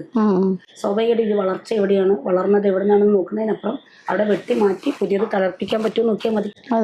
അപ്പൊ ഇവർക്കും അത് തന്നെയാണ് വരുന്നത്. രോഗാവസ്ഥയുള്ള ഒരാൾക്കാണെങ്കിൽ ആ രോഗത്തെ ചികിത്സിക്കാൻ പറ്റുമെന്ന് നോക്കിയാൽ മതി. മാഡത്തിനും ചെയ്യാനുള്ളത് അത് തന്നെയാണ്. അപ്പോൾ ഇപ്പൊ നേരത്തെ പറഞ്ഞ ആളുകളുടെ പണി ഇതാണോ എന്നുള്ളതാണ്. മാനസികാരോഗ്യ രംഗത്ത് നന്നായി സംസാരിക്കുന്നവര് ഇവരുടെ പിന്നാലെ കൂടിയിട്ട് ഐസിന് പാറ്റന്റും കോപ്പറേറ്റും സംസാരിക്കുന്ന എനിക്ക് തോന്നുന്നില്ല. കാരണം അവർ ആദ്യം മനസ്സിലാക്കേണ്ടത് നിങ്ങളൊരു ഡോക്ടറാണെന്നുള്ള ബോധമാണ്. രണ്ടാമത് ഇത് വന്ന് ഈ വെള്ളത്തിൽ ചാടിയേക്കുന്നത് ഒരു MBBS ഡോക്ടറാണെന്നുള്ളതാണ്. അവർ മെഡിക്കൽ സയൻസ് മൊത്തത്തിൽ അറിയുന്ന ഒരു ഡോക്ടർ അത് എക്സ്പീരിയൻസ് ചെയ്യുന്നു പറയുമ്പോൾ കുളിപ്പിച്ചെടുത്ത ഞാനൊരു സൈക്കോളജിസ്റ്റ് കഴിവുള്ള ആളാണെന്നും ഞാനങ്ങ് മനസ്സിലാക്കി മതി. അവരുടെ സർട്ടിഫിക്കറ്റ് നമുക്ക് ആവശ്യമുണ്ട്, അവർക്ക് ആവശ്യമുണ്ട്. അവരുടെ സർട്ടിഫിക്കറ്റ് പലർക്കും കൊടുക്കണമെന്ന് അതിനാഗ്രഹം ഉണ്ടായിരിക്കും. നമ്മൾ ആ ആഗ്രഹത്തെ മാനിക്കുക, സന്തോഷത്തോടെ അവർ ജീവിക്കട്ടെ. ഞാൻ റീസെന്റ് ഹസ്ബൻഡാണ് കാണിച്ചത്, ഇതൊക്കെ ഒരു ബാഡ് കമന്റ് ഉണ്ടല്ലോ. ബാഡ് കമന്റ് ഒത്തിരി ഉണ്ട്, എനിക്ക് പല കാര്യത്തിലും ഇതിന് യോജിക്കാത്ത ആൾക്കാർ. അപ്പോൾ ഈ ഐസ് ബാത്തിന്റെ ഒരു ബാഡ് കമന്റ് ഞാൻ കണ്ടതെന്ന് വെച്ചാൽ ഒരുപാട് എക്സ്പോസ് ചെയ്യുന്നുണ്ടല്ലോ ലേഡീസ്, ഇത് എക്സ്പോസ് ചെയ്ത് കാണിക്കാൻ വരുന്നതാണോ എന്നൊക്കെ ചോദിച്ചിട്ടുണ്ട്. അപ്പം ഞാൻ ചോദിച്ചത്, ഞാൻ വീണ്ടും അത് പ്ലേ ചെയ്ത് നോക്കി എന്താണ് ഇവർ എക്സ്പോസ് ചെയ്യണമെന്ന്. ഇനി എന്തെങ്കിലും രീതിയിൽ അത് എക്സ്പോസ് ചെയ്ത് കണ്ടു കഴിഞ്ഞാൽ പോലും അതിനെ ഒരു വൾഗാരിറ്റി മോഡലോട്ട് എന്തിനാണ് സ്ത്രീകളുടെ ബ്രസ്റ്റിനെ കൊണ്ടുപോകുന്നതെന്ന് എനിക്ക് മനസ്സിലാവുന്നില്ല. ഈ കമന്റ് ഇട്ടപ്പം ആ കമന്റ് ഇട്ട ID ഞാൻ സെർച്ച് ചെയ്തു, അവരത് ലോക്കാണ്, കമന്റ് ലോക്കാണ്. അപ്പോൾ കമന്റ് ഇടുന്നവന് ഇത് പ്രൊഫൈൽ ഓൺ ചെയ്ത് വെക്കാനുള്ള ഗഡ്സ് ഇല്ലാത്തവനാണ് ഇത് ചെയ്യുന്നത്. ഫസ്റ്റ് ഓഫ് ഓൾ അതാണ്. അപ്പോൾ അത് കമന്റ് ഇട്ടത് ഒരു ആണിൻ്റെ ID ആണ് കാണുന്നത്, ഒരാണാണത്. അപ്പോൾ അങ്ങനെ ഒരു ഒത്തിരി, ഇപ്പം എൻ്റെ എന്ന് മാത്രമല്ല ഒത്തിരി സെലിബ്രിറ്റീസിനെ ഒത്തിരി നെഗറ്റീവ് കമന്റ്സ് ഒക്കെ ഇടുന്നുണ്ട്. അത് നിങ്ങളുടെ ഒരു വ്യൂ ഓഫ് പോയിന്റിൽ എന്താണ് ഈ ഒരു ബാഡ് കമന്റ് മാത്രം ഇടാനിരിക്കുന്ന ആൾക്കാർക്ക് ഇത്ര മെന്റൽ ഡിസോർഡർ ആവാനുള്ള കാരണം, അല്ലെങ്കിൽ അതൊരു മെന്റൽ ഡിസോർഡർ ആണോ, എന്താണത്? നേരത്തെ സൂചിപ്പിച്ചത് തന്നെയാണ് അതിന്റെ ഒന്നാമത്തെ ഘട്ടം, സമയമുണ്ട് എന്നുള്ളത്. അതാണ് മെയിൻ, സമയമുണ്ട്. പിന്നെ അത് തന്നെ നോക്കിയിരിക്കാനുള്ള സമയമുണ്ട് എന്നുള്ളതാണ് രണ്ടാമത്തത്. പിന്നെ ഇവരുടെയൊക്കെ വീട്ടിൽ നമ്മൾ ഇരിക്കുന്ന വ്യക്തികളെ കൃത്യമായിട്ട് നോക്കി കാണാനുള്ള ഒരു മനസ്ഥിതി ഇല്ലാണ്ട് പുറമേക്ക് മാത്രം നോക്കി കാണുന്നതിന്റെ ഒരു സുഖം അനുഭവിക്കാൻ താല്പര്യപ്പെടുന്ന മുലകുടി ബന്ധം പ്രോപ്പർ ആവാത്ത ആളുകൾ എന്ന് പറയും. നമുക്കതിൽ ഓറൽ സ്റ്റേജ് കറക്റ്റ് അല്ല, ആനൽ സ്റ്റേജ് കറക്റ്റ് അല്ല എന്നൊക്കെ പറയും. ഫ്രൂയിഡിയൻ തിയറി വെച്ചിട്ട് നമ്മുടെ ഡെവലപ്മെന്റൽ ഇഷ്യൂസ് ഒക്കെ സ്റ്റേജസിൽ ഡെവലപ്മെന്റൽ പ്രോബ്ലംസ് ഉണ്ടാകും. ഇനി മറ്റൊരർത്ഥത്തിലൊക്കെ നമുക്ക് അതേ ഭാഷയിൽ മറുപടി പറയണമെങ്കിൽ കടുപ്പിച്ച് പറയാമല്ലോ ഡോക്ടർ. ഈ പ്രീബയോട്ടിക്സ് വരുന്നതിൻ്റെ ഒരു ഭംഗിയുണ്ട്. യെസ്. അപ്പോൾ അമ്മയ്ക്കൊരു ഹാപ്പിനെസ് ഉണ്ടാവണം കുട്ടിക്ക് ഇത് കൊടുക്കാൻ. അപ്പോൾ ഈ അമ്മയ്ക്ക് ഹാപ്പിനെസ്, മാതാവിന് ഹാപ്പിനെസ് കൊടുക്കേണ്ട പിതാവാണ്. അപ്പോൾ പിതാവ് ഉണ്ടായിരിക്കണം, 1. ആ പിതാവിന് അമ്മയെ കെയർ ചെയ്യാൻ പറ്റണം, 2. അപ്പൊ പിതാവ് ഉണ്ടായിരിക്കുമെന്നുള്ള പോയിന്റ് ഈ കമന്റ് ബോക്സിലുള്ള ആളുകൾക്ക് എങ്ങനെ എടുക്കാലോ. ഞാൻ അങ്ങനെ കാണുന്നു. കാരണം നമ്മൾ ഐസിമേർഷനാ ചെയ്തേക്കുന്നത്. അപ്പൊ ഐസിമേർഷൻ ചെയ്യുമ്പോൾ ഐസിമേർഷന്റെ തിയറിയോ അല്ല അതിന്റെ പോസിറ്റീവിലേക്ക് പോകുന്നതാണ് അതിന്റെ ഭംഗി. എന്തൊരു കാര്യം കാണുമ്പോഴും അതിലെ ഒരു പോസിറ്റിവിറ്റിയെ കണ്ടുപിടിക്കാൻ ശ്രമിക്കുന്നത്. എപ്പോഴും ഒരു നെഗറ്റിവിറ്റിയിലോട്ട് മാത്രം എന്തുകൊണ്ട് അവരുടെ തോട്ട് പ്രോസസ്സ് ഡ്രൈവ്ഡ് ആവുന്നു എന്നുള്ളതാണല്ലോ അതിന്റെ കാര്യം. ബിക്കോസ് ഞാൻ ഹോളിസ്റ്റിക് ആയിട്ടുള്ള ഒരു ഹീലിംഗ് അല്ലെങ്കിൽ വെൽനെസ്സിൽ ബിലീവ് ചെയ്യുന്ന ഒരാളാണ്. Very good, very good. എന്തൊരു കാര്യത്തിലും അതിന്റെ ഒരു സയൻസ് ഉണ്ടാവും. അതിനെ ഏത് തലത്തിലൂടെ മനസ്സിലാക്കാൻ ശ്രമിക്കാൻ പറ്റുമോ അങ്ങനെ മനസ്സിലാക്കാൻ ശ്രമിക്കാൻ നമ്മുടെ ബുദ്ധി ഉപയോഗിക്കുക. അതിന് ഉപയോഗിക്കാൻ പറ്റില്ലെങ്കിൽ വെയിറ്റ് ചെയ്യുക, അല്ലെങ്കിൽ വിട്ടുകളയുക. അതിനെ കമന്റ് ചെയ്തോ നെഗറ്റീവ് ആക്കി പ്രൊജക്റ്റ് ചെയ്തിട്ട് ഏതോ ഒരു കാര്യം മാത്രം ശരി മറ്റൊരു തെറ്റ് എന്ന് സമർത്ഥിക്കേണ്ട കാര്യമില്ല എന്ന് തന്നെയാണ് ഞാൻ വിശ്വസിക്കുന്നത്. അതുകൊണ്ട് തന്നെ ഇപ്പം ഡോക്ടർ സെറിനെ പരിചയപ്പെട്ടതിന് ശേഷം അക്യുപങ്ക്ചർ എന്താണെന്ന് മനസ്സിലാക്കാൻ ഞാൻ ശ്രമിച്ചു. അത് ഹ്യൂമൻ അനാറ്റമി ആയിട്ട് കണക്ട് ചെയ്താണ്. അതെന്തുകൊണ്ട് ആക്സെപ്റ്റ് ചെയ്തു? ഒരാളും പറയാത്ത അല്ലെങ്കിൽ സംസാരിക്കാത്ത ഒരു മേഖലയാണ് ഈ ഫേഷ്യ തന്നെ. അക്യുപഞ്ചർ ഫേഷ്യയിലാണ് വർക്ക് ചെയ്യുന്നതെന്നുള്ളതും ന്യൂറോ ട്രാൻസ്മിറ്റേഴ്സിന്റെ ഒരു എന്താ പറയാ സ്റ്റിമുലേഷൻ എന്നുള്ളതൊന്നും ആരും സംസാരിക്കാറില്ല. എവിടെയൊക്കെയോ സൂചി കുത്തുന്നു. ഫിസിയോതെറാപ്പി പോലും ഫേഷ്യൽ ലെവലാണ്, ആയുർവേദ അഭ്യംഗം എല്ലാം ഫേഷ്യൽ ലെവൽ. അപ്പം ഫേഷ്യൽ ടൈറ്റ്നസ് ഇതൊക്കെയാണല്ലോ റിലീസ് ചെയ്യുന്നത്. അപ്പം ഇതാണ് അക്യുപങ്ക്ചറിൽ ചെയ്യുന്നതെന്ന് ഒരു എക്സ്ട്രാ മിനിറ്റ് ഒന്ന് ഇൻപുട്ട് ചെയ്ത് എന്താണ് എന്നൊരു ക്വസ്റ്റ്യൻ ചോദിച്ചാൽ വൈ വാട്ട് വെയർ എന്നുള്ള ഒരു ചോദ്യത്തിന് ആൻസർ കിട്ടിയാൽ കുറേയൊക്കെ നമുക്ക് സെറ്റിൽഡ് ആവാം. പക്ഷെ അത് പറ്റാത്തപ്പോഴാണ് ഞാൻ മനസ്സിലാക്കിയത് മാത്രം ശരി, അല്ലെങ്കിൽ എന്റെ ശരികൾ മാത്രമാണ് ശരി എന്ന് മാത്രം വെച്ചുകൊണ്ടിരിക്കേണ്ടി വരും. പിന്നെ ഞാൻ ചെയ്ത സർട്ടിഫിക്കറ്റാണ് മാത്രം ശരി എന്ന് പറയുമ്പോൾ സൈക്കോളജിക്കലി അവർക്കും കറക്റ്റ്നെസ് ആവശ്യമില്ല, കോഗ്നിഷൻ കറക്ഷൻ ആവശ്യമില്ല. ഈ ഭൂമി എല്ലാവരുടേതുമാണ്. ആർക്കും പഠിക്കാൻ പറ്റാത്തതായിട്ടൊന്നും അല്ല. അതെ, എല്ലാ ശാസ്ത്രവും നമുക്ക് മനസ്സിലാക്കാൻ സാധിക്കും. ഈഗോയിസ്റ്റിക് ആവേണ്ട കാര്യമാണ്. അപ്പൊ അവർക്കൊരു ട്രീറ്റ്മെന്റ് ആവശ്യമുണ്ട് തോന്നുന്നു. ആയുർവേദത്തില് അവരുടെ ശാസ്ത്രം എന്താന്ന് ആ ഒരു ശാസ്ത്രം പഠിക്കാൻ അതിൻ്റെതായ ബുദ്ധി വേണം, ആ ഒരു തലത്തിലൂടെ ചിന്തിക്കാൻ പറ്റണം. സോ മേ നോട്ട് ബി ഒരു ഇപ്പം കെമിസ്ട്രി പഠിക്കുന്നവരല്ലല്ലോ ഫിസിക്സ് പഠിക്കും. സോ രണ്ടിന് രണ്ട് ഇൻപുട്ടാണ്, നോളജ് അല്ല അണ്ടർസ്റ്റാൻഡിങ് ആണ്. അപ്പം സിമിലർ വേ ആണ് ആയുർവേദം, മോഡേൺ മെഡിസിൻ അല്ലെങ്കിൽ acupuncture. Just take it as it is. ആ ഇൻപുട്ട് എങ്ങനെ റിസീവ് ചെയ്യുന്ന അത് നമ്മളെങ്ങനെ പബ്ലിക്ക് കൊടുക്കുന്നു. അപ്പോൾ നിങ്ങൾ കൊടുക്കുന്നൊരു വഴിയുണ്ട്, ഇവർക്ക് മറ്റൊരു വഴിയുണ്ട്. പക്ഷെ എല്ലാവരും കൂടെ ഒരേ വഴിയിൽ തന്നെ പോകണം. ഞാൻ പോകുന്ന വഴിയിൽ തന്നെ എല്ലാവരും വരണമെന്ന് ചിന്തിക്കണ്ട. ആ ഒരു വഴി വലിയ പ്രയാസമുള്ള വഴി. അത് അവരുടെ മാത്രം ജീവിതത്തിന്റെ വഴി മാത്രം. ഓൾട്ടർനേറ്റീവ് മെഡിസിൻ എന്നൊരു ഞാൻ അതിനെപ്പറ്റി ചിന്തിച്ച എൻ്റെ ഒരു തോട്ട് മാത്രമാണ് ഞാൻ ഇവിടെ എക്സ്പ്രസ് ചെയ്യുന്നത്.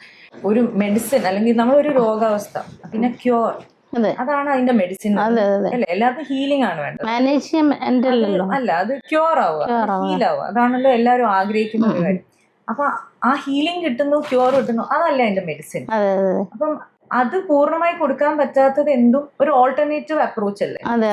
അപ്പൊ എന്തുകൊണ്ട് എല്ലാം ഓൾട്ടർനേറ്റീവ് അല്ലേ? ഇപ്പൊ which is the authentic medicine? എന്താണ് ഒത്തന്റിക് മെഡിസിൻ എന്ന് ചോദിച്ചാൽ ഇവിടെ എനിക്ക് മോഡേൺ മെഡിസിൻ ഉണ്ട്, പിന്നെ എല്ലാം ഓൾട്ടർനേറ്റീവ് മെഡിസിൻ, ഇങ്ങനെയാണല്ലോ. ആരാണ് ഇതിനെ ഓൾട്ടർനേറ്റീവ് ആയിട്ട് ടാഗ് ചെയ്ത്? ഞാൻ എന്റെ ചിന്തയാണിത്. ബിക്കോസ് ഇവിടെ ഒരു സിംറ്റമാറ്റിക് ക്യൂർ കൊടുക്കും. ഇതെല്ലാം സൈമിൾട്ടേനിയസ്ലി പോകേണ്ട കാര്യങ്ങളാണ്. മോഡേൺ മെഡിസിൻ ആവശ്യമുള്ളത് വളരെ ആവശ്യമുള്ളൊരു വിഭാഗം തന്നെയാണ്. ബിക്കോസ് സർജിക്കൽ അല്ലെങ്കിൽ എമർജൻസീസ് ഡെഫിനറ്റ്ലി. ബട്ട് ഓൾട്ടർനേറ്റീവ് ആണെന്ന് മാത്രം തരംതിരിച്ച് ഇതിനെ ഡിസ്ക്രിമിനേറ്റ് ചെയ്യണ്ടെന്ന് വിശ്വസിക്കുന്ന ഒരാള് ഞാൻ അതാണ് ഞാൻ എൻ്റെ ഇത്ര 10 years of my experience or മൊത്തം 15 years ഓഫ് മൈ എക്സ്പീരിയൻസിൽ this is what I believe. So എല്ലാത്തിൽ നിന്നും ഉള്ള ഗുഡ് എടുക്കുക. If you can integrate it, then work it for the good of the human. Very good, very good. ഇത്തരം തരത്തിലുള്ള നല്ല തോട്ടുകളൊക്കെ എല്ലാ ഡോക്ടേഴ്സിനും ഉണ്ടായിരുന്നെങ്കിൽ എന്ന് ഞാൻ ഇപ്പോൾ ആഗ്രഹിച്ചു പോവാണ്. സത്യം പറഞ്ഞാൽ I am very proud of you dear. See ഞാൻ പേഴ്സണലി ബിലീവ് ചെയ്യുന്ന ഒരു കാര്യം എന്താണെന്ന് വെച്ചാൽ സിസ്റ്റം അല്ല ഇമ്പോർട്ടൻറ്റ്, ക്യൂറാണ് ഇമ്പോർട്ടൻറ്റ്.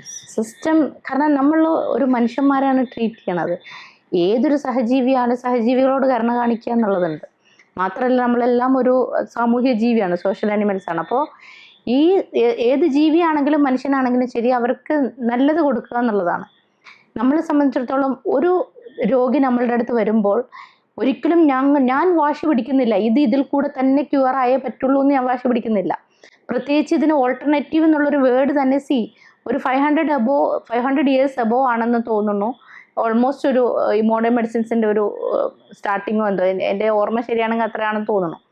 പക്ഷെ അതിനു മുമ്പ് 4000 years ബാക്ക് അല്ലെങ്കിൽ 5000 years ബാക്കാണ് ആയുർവേദവും അതുപോലെ ട്രഡീഷണൽ ചൈനീസ് മെഡിസിനൊക്കെ വരുന്നത്. അപ്പോൾ what is the alternative? Alternative is this is A modern is alternative. ഇതാണ് ശരിക്കും ഉള്ളത്. അപ്പൊ നമ്മളെ അങ്ങനെ പറയാനും ഓഫ് കോഴ്സ്, കാരണം ആദ്യം വന്നിരിക്കുന്ന അതാണ്. പാരമ്പര്യമായിട്ടുള്ള കുറെ കാര്യങ്ങളിൽ നിന്നാണ് പിന്നീടാണ് അത് മെഡിസിൻ ലിസ്റ്റിലോട്ടൊക്കെ വരുന്നത്. അപ്പൊ അങ്ങനെ പറയുവാണെങ്കിൽ അതാണ് ഓൾട്ടർനേറ്റീവ്, ഇതല്ല ഓൾട്ടർനേറ്റീവ്. ഹിഡൻ ആയിട്ട് കിടക്കുന്ന ഒരു കാര്യം എന്താന്ന് വെച്ചാല് എല്ലാ സിസ്റ്റം ഓഫ് മെഡിസിൻസും കഴിഞ്ഞിട്ട് ഒരു രക്ഷയില്ലാത്ത ആൾക്കാരാണ് നമ്മളുടെ അടുത്ത് വരുള്ളൂ.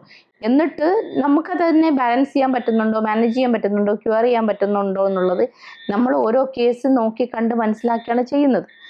അത് ചെയ്യുമ്പോൾ നമുക്ക് കിട്ടുന്ന ക്യൂർ, അല്ലെങ്കിൽ 10 വർഷമായിട്ട് നടക്കാത്ത ഒരാള് അത് MS അത് മൾട്ടിപ്പിൾ സ്ക്ലറോസിസ് അറിയാലോ, മെഡിസിൻസ് ഇല്ല, എക്സ്പീരിയൻസ് ഇല്ല, മീൻസ് ട്രീറ്റ്മെന്റ് ഇല്ല.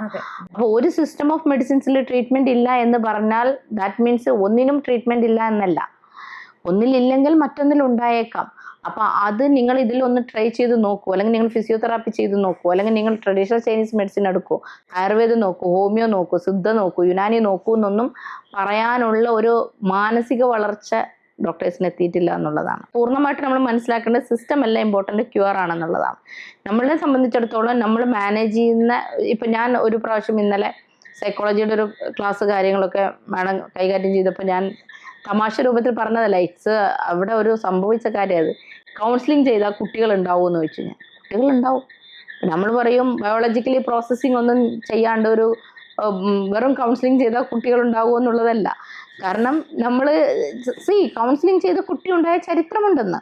കാരണം അവിടെ എവിടെയാണ് ട്രിഗർ പ്രശ്നങ്ങൾ ഇരിക്കുന്നതെന്ന് വെച്ചാൽ ഒരു കുട്ടി ഉണ്ടാവുക, അല്ലെങ്കിൽ അടുത്ത ഒരു തലമുറ ഒരു കപ്പിൾസിനെ സംബന്ധിച്ചിടത്തോളം ഉണ്ടാവുക എന്നുള്ളത് ലോകത്തെ എല്ലാവരെക്കാളും കൂടുതൽ ആഗ്രഹിക്കുന്നവർ തന്നെയായിരിക്കും. പക്ഷെ അവർക്ക് ആ ആഗ്രഹത്തിൽ അവർക്ക് എന്തെങ്കിലും ഫിസിയോളജിക്കൽ പ്രോബ്ലംസ് ഉണ്ടോ എന്ന് വെച്ചാൽ മെഡിക്കലി എല്ലാ റിപ്പോർട്ട്സും എല്ലാം നോർമലാണ്. പക്ഷെ എന്നിട്ട് അവർക്ക് കുട്ടി ഉണ്ടാവുന്നില്ല. അപ്പൊ ഇവരുടെ പ്രോബ്ലംസ് എന്താണെന്ന് വെച്ചാൽ ഈ ഒരു കുട്ടി ഉണ്ടാവാനായിട്ട് അവർ 1 വർഷം അല്ലെങ്കിൽ 2 വർഷം അവർ പ്ലാൻ ചെയ്തിട്ടില്ല. അപ്പൊ 2 വർഷം കഴിയുമ്പോൾ ഇത് പ്ലാൻ ചെയ്യുന്നുണ്ടോ ഇല്ലയോ എന്നുള്ളത് തികച്ചും സ്വകാര്യതയാണ്. അത് എല്ലാവരിലോട്ടും ഇവർ അറിയിക്കണമെന്നില്ല. അപ്പൊ തൊട്ടടുത്ത അയൽവാസികളും ആൾക്കാരും ഒക്കെ എന്തുകൊണ്ട് 2 വർഷമായല്ലോ കുട്ടികളാവാത്തെന്ന് പറയുമ്പോൾ ഇവർക്ക് മാനസികമായിട്ടുണ്ടാകുന്ന കുറെ ട്രിഗർ പ്രശ്നങ്ങളൊക്കെ ഉണ്ട്.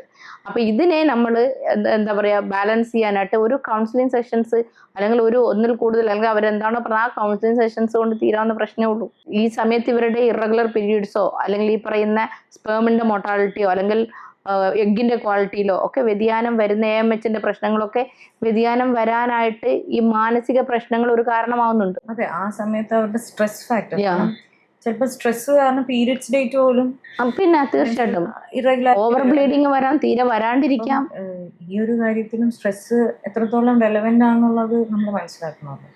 സോ സ്ട്രെസ് റിലീഫും മെന്റൽ ഹെൽത്തിനെയും ഏതൊക്കെ രീതിയിലാണോ അലിവേറ്റ് ചെയ്യാൻ പറ്റുക, ഡെഫിനറ്റ്ലി ടേക്ക് ഇറ്റ് അപ്പ്. നമുക്കിപ്പോൾ PCOD PCOS എന്നൊക്കെ പറയുന്നുണ്ടല്ലോ, പോളിസിസ്റ്റിക് ഒവേറിയൻ സിൻഡ്രോം അല്ലെങ്കിൽ പോളിസിസ്റ്റിക് ഒവേറിയൻ ഡിസീസസ് ആയിരുന്നു. പക്ഷെ ഇതിപ്പം മാറിയിട്ട് നമുക്ക് PMOSI, അത് പോളി എൻഡോക്രൈൻ മെറ്റബോളിക് അല്ലെ ഒവേറിയൻ സിൻഡ്രോം. അപ്പോൾ ഇതിൽ പക്ഷേ actually according to the traditional Chinese medicine നമ്മൾ ഈ PCOD അല്ലെങ്കിൽ PCOS കൊണ്ട് വരുന്ന irregular periods, hormonal imbalance, thyroid issues, infertility cases, ഇതെന്ത് വന്നാലും അക്കോർഡിംഗ് ടു അവർ കൺസെപ്റ്റ് നമ്മൾ ട്രീറ്റ്മെൻറ്റ് കൊടുക്കുന്നത് എങ്ങനെയാണെന്ന് വെച്ചാൽ അവരുടെ മെറ്റബോളിക് ഡിസോർഡേഴ്സിനെ നമ്മൾ കറക്റ്റ് ചെയ്യുക എന്നുള്ളതാണ്, അവരുടെ ലൈഫ് സ്റ്റൈൽ മോഡിഫിക്കേഷൻ. അല്ലാണ്ട് നമ്മൾ യൂട്രസ് ഓവറിനെ ട്രീറ്റ് ചെയ്യുക എന്നുള്ളൊരു മെത്തേഡ് അല്ലായിരുന്നു ഞങ്ങളുടെ ഇതിൽ.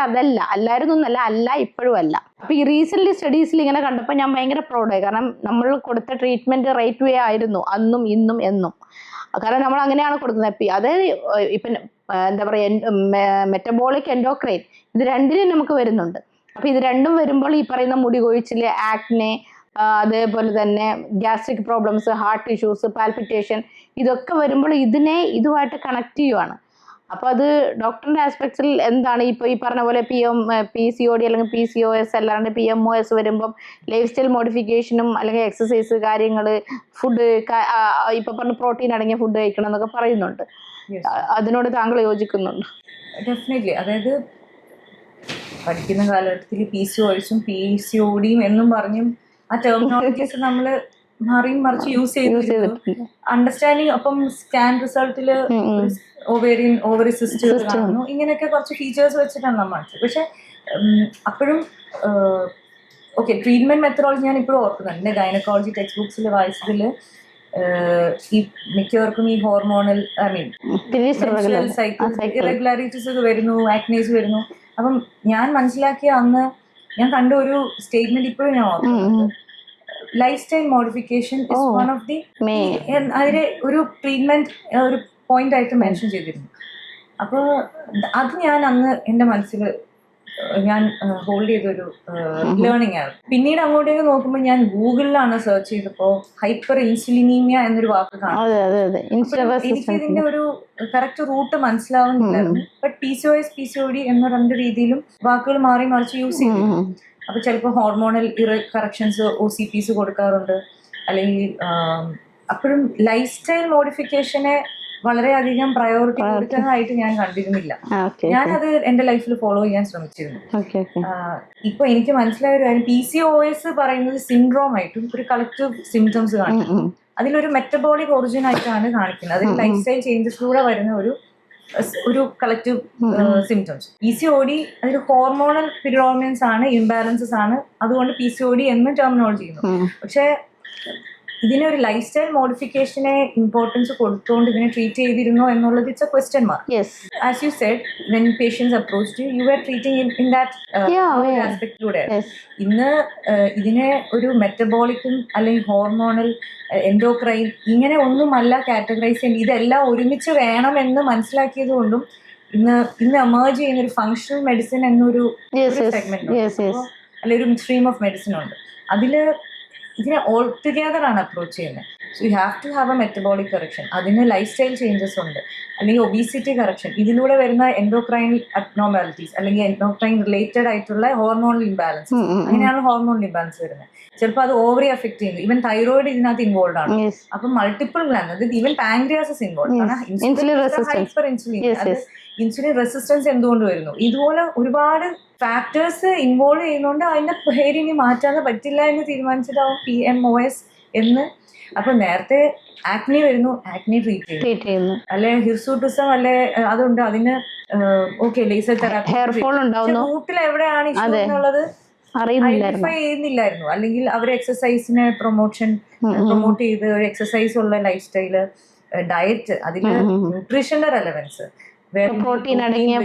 ബാലൻസ്ഡ് ഡയറ്റ് എങ്ങനെ വേണം, സ്ട്രെസ് ഇൻ യോർ ലൈഫ്, അതായത് ആങ്സൈറ്റി, അതിപ്പോ ഓരോരുത്തർ അങ്ങോട്ട് അഡൾട്ട് ലൈഫിലേക്ക് വരുമ്പോൾ സ്ട്രെസ് ഉണ്ട്. അപ്പൊ ഈ സ്ട്രെസ്സിനെ എങ്ങനെ ഹാൻഡിൽ ചെയ്യണം, ഇത് ഒരു ഹോളിസ്റ്റിക് ആയിട്ട് അപ്രോച്ച് ചെയ്താലേ ഇതിനെ മാനേജ് ചെയ്യാൻ പറ്റുള്ളൂ. So as you said, I am happy to know that അങ്ങനെ ആ ഒരു ട്രഡീഷണൽ മെഡിസിൻ അങ്ങനെ ഒരു അപ്രോച്ച് ആയിരുന്നു ഉണ്ടായിരുന്നു. നമ്മുടെ ടെക്സ്റ്റ് ബുക്കിലെല്ലാം പറഞ്ഞിരിക്കുന്നത് അങ്ങനെയാണ്. ഞങ്ങൾക്ക് ഗൈനക്കോളജിക്കൽ ഇഷ്യൂസിന് ഇപ്പോൾ എന്താ പറയുക, ഇപ്പോൾ എൻഡോമെട്രിയസ് തിക്നെസ് ഉള്ള ആൾക്കാർ, അല്ലെങ്കിൽ ഇപ്പോൾ പറഞ്ഞ PCOD കേസസ് ആയാലും എല്ലാത്തിനും ട്രീറ്റ്മെൻറ്റ് സെക്ഷൻസിൽ എല്ലാ പുസ്തകവും, അഞ്ജൻ ജയസൂര്യയുടെ ക്ലിനിക്കൽ അക്യുപഞ്ചർ എന്ന് പറഞ്ഞിട്ടൊരു പുസ്തകമുണ്ട്. അതിലെല്ലാം പരാമർശിച്ചിട്ടുള്ളത് അതിനെല്ലാം ഈ പറഞ്ഞ മെറ്റബോളിക്കലായിട്ടും എൻഡോക്രൈൻ ഹോർമോണൽ പ്രോബ്ലംസ് ആണെങ്കിൽ പോലും ലൈഫ് സ്റ്റൈൽ മോഡിഫിക്കേഷനും ഈ പറഞ്ഞ മെറ്റബോളിക് ഡിസോർഡേഴ്സിനെ ബാലൻസ് ചെയ്യാനുള്ള പോയിന്റ്സും കാര്യങ്ങളും തന്നെയാണ് അതിലും ഉള്ളത്. ഇതിന്റെ ഞാൻ ഈ ഗൂഗിൾ സെർച്ചിൽ വായിക്കുമ്പോൾ ഹൈപ്പർ ഇൻസുലിനിയ, ഈവൻ ജെനറ്റിക്, 2 പോയിന്റ്സും പറയുന്നുണ്ട്. അപ്പൊ ഇത് ഇങ്ങനെ ബീറ്റിംഗ് അറൌണ്ട് ദ ബുഷ് ആയിട്ടാണ് എനിക്ക് ഹൈപ്പർ ഇൻസുലിനീമിയ ഇന്ന് it's very much address. Insulin resistance എന്നുള്ള ഒരു അതിൽ ഇൻസുലിൻ റെസിസ്റ്റൻസിനാളും insulin hyper insulin increase in insulin എന്നുള്ളതാണ് അവിടെ. അങ്ങനെ ചിന്തിച്ചാൽ കുറച്ചുകൂടെ ഇതിനെ മനസ്സിലാക്കാൻ സാധിക്കും. എന്താണ് അത് എന്ന് ഇൻസുലിൻ ഫാസ്റ്റിംഗ്, ഇൻസുലിൻ ചെക്ക് ചെയ്യുന്നുണ്ട്. അത് ഇൻഡിക്കേറ്റിംഗ് എപ്പോഴും ഈ HbA1c മാത്രമല്ല നമുക്ക് അപ്പൊ പ്രീ ഡയബറ്റിക് എന്ന് മാത്രം കാറ്റഗറൈസ് ചെയ്യുന്നു. ഇൻസുലിൻ അല്ലെ ഫാസ്റ്റിംഗ് ഇൻസുലിന്റെ റെലവൻസ് എന്താന്ന്, ബ്ലഡ് ടെസ്റ്റിൽ എന്താന്നുള്ളത് ഇന്ന് ആളുകൾ ശരിക്കും ഇപ്പോഴും മനസ്സിലാക്കിയിട്ടില്ല. ദാറ്റ് ഈസ് ഓൺലി ആളുകൾ മനസ്സിലാക്കി വരുന്നു. അല്ലെങ്കിൽ ബ്ലഡ് ടെസ്റ്റ് ചെയ്യുമ്പോൾ ഇൻസുലിന്റെ ലെവൽ കൂടുതലാണെന്ന് മാത്രമാണ്, അതിന്റെ റെലവൻസ് എന്താണെന്നും അത് എങ്ങനെയാണ് ബോഡിയിൽ അഫക്റ്റഡ് ആകുന്നതെന്നും ഇനിയും എല്ലാവരും മനസ്സിലാക്കേണ്ടിയിരിക്കുന്നു. നോർമൽ സാധാരണ ജനങ്ങൾ അത് മനസ്സിലാക്കേണ്ടിയിരിക്കുന്നു. അതിനെപ്പറ്റി കൂടുതൽ അവയർനെസ് വരുമ്പോഴായിരിക്കും ന്യൂട്രീഷന്റെ ഇമ്പോർട്ടൻസും മനസ്സിലാക്കും. ഒരു ഇന്റഗ്രേറ്റഡ് സിസ്റ്റം ആണ് കുറച്ചുകൂടി അല്ലേ ബെറ്റർ. കാരണം ഈ പറഞ്ഞ പോലെ ഒരു സിസ്റ്റത്തിൽ മാനേജ് ചെയ്യാൻ പറ്റിയില്ലെങ്കിൽ അടുത്ത സിസ്റ്റം എടുക്കുക. ചില കേസസ് യോഗയിലൂടെ മാറുന്ന കേസസ് ഉണ്ട്. അതെ, സ്കിൻ ഡിസ്കളറേഷൻസ് വരുന്നു. അത് ഇൻസുലിൻ പിഗ്മെന്റേഷൻ കൊണ്ടാണ് സ്കിൻ ഡിസ്കളറേഷൻ. പക്ഷെ നമ്മൾ പുറമേ പോയിട്ട് കുറെ എക്സ്റ്റേണൽ application ചെയ്യുന്നതിന് ഒരുപാട് ലിമിറ്റേഷൻസ് ഉണ്ട്. So if you can control the hyper insulinaemia, most of these cases get reversed. ആ ഒരു അപ്രോച്ചിലോട്ട് പോകുമ്പം ഇന്ന് കൂടുതലും ഫീമെയിൽസ് ഫേസ് ചെയ്യുന്നത് ഇത് തന്നെയാണ്. അത് ഒബീസിറ്റി ഉള്ളവരുണ്ടാവാം, ചിലര് ലീൻ ആയിരിക്കും, but they have their own irregular പീരിയഡ്സും അതും അസോസിയേറ്റഡ് ആയിട്ടുള്ള മറ്റ് ഇഷ്യൂസും ഉണ്ടോ. എനിവേ അതേപോലെ നമുക്ക് ഫൈബ്രോമയാൾജിയ കണ്ടീഷൻസ്, ഈ ഫൈബ്രോമയാൾജിയ കണ്ടീഷൻസിൽ പോകുമ്പം നമുക്കറിയാം എവിടെ തൊട്ടാലും അവർക്കൊരു പെയിൻ അനുഭവപ്പെടുന്ന ഒരു കണ്ടീഷൻസ് ആണ്. അപ്പോൾ അതിൽ എൻഡോർഫിൻ്റെ പ്രൊഡക്ഷൻ കുറയുമ്പോൾ വരുന്നു. അതിനെ കുറേ കൂടി കാറ്റഗറൈസ് ചെയ്ത് പോകുമ്പോൾ പറയുന്നത് ഏറ്റവും കൂടുതൽ ഈ ഡിപ്രസീവ് ആയിട്ടുള്ള ആൾക്കാർ, അല്ലെങ്കിൽ ആൻസൈറ്റി ഉള്ള ആൾക്കാർ, സ്ട്രെസ് ഉള്ള ആൾക്കാരിലാണ് ഫൈബ്രോമയാൾജിയ കണ്ടീഷൻസ് കണ്ടുവരുന്നത് എന്നുള്ളത്. സ്ട്രെസ് ഫാക്ടേഴ്സ് എത്രമാത്രം ഇമ്പോർട്ടൻ്റ് ആണ് നമ്മുടെ ഒരു ബോഡി പെയിൻ അല്ലെങ്കിൽ body Ek.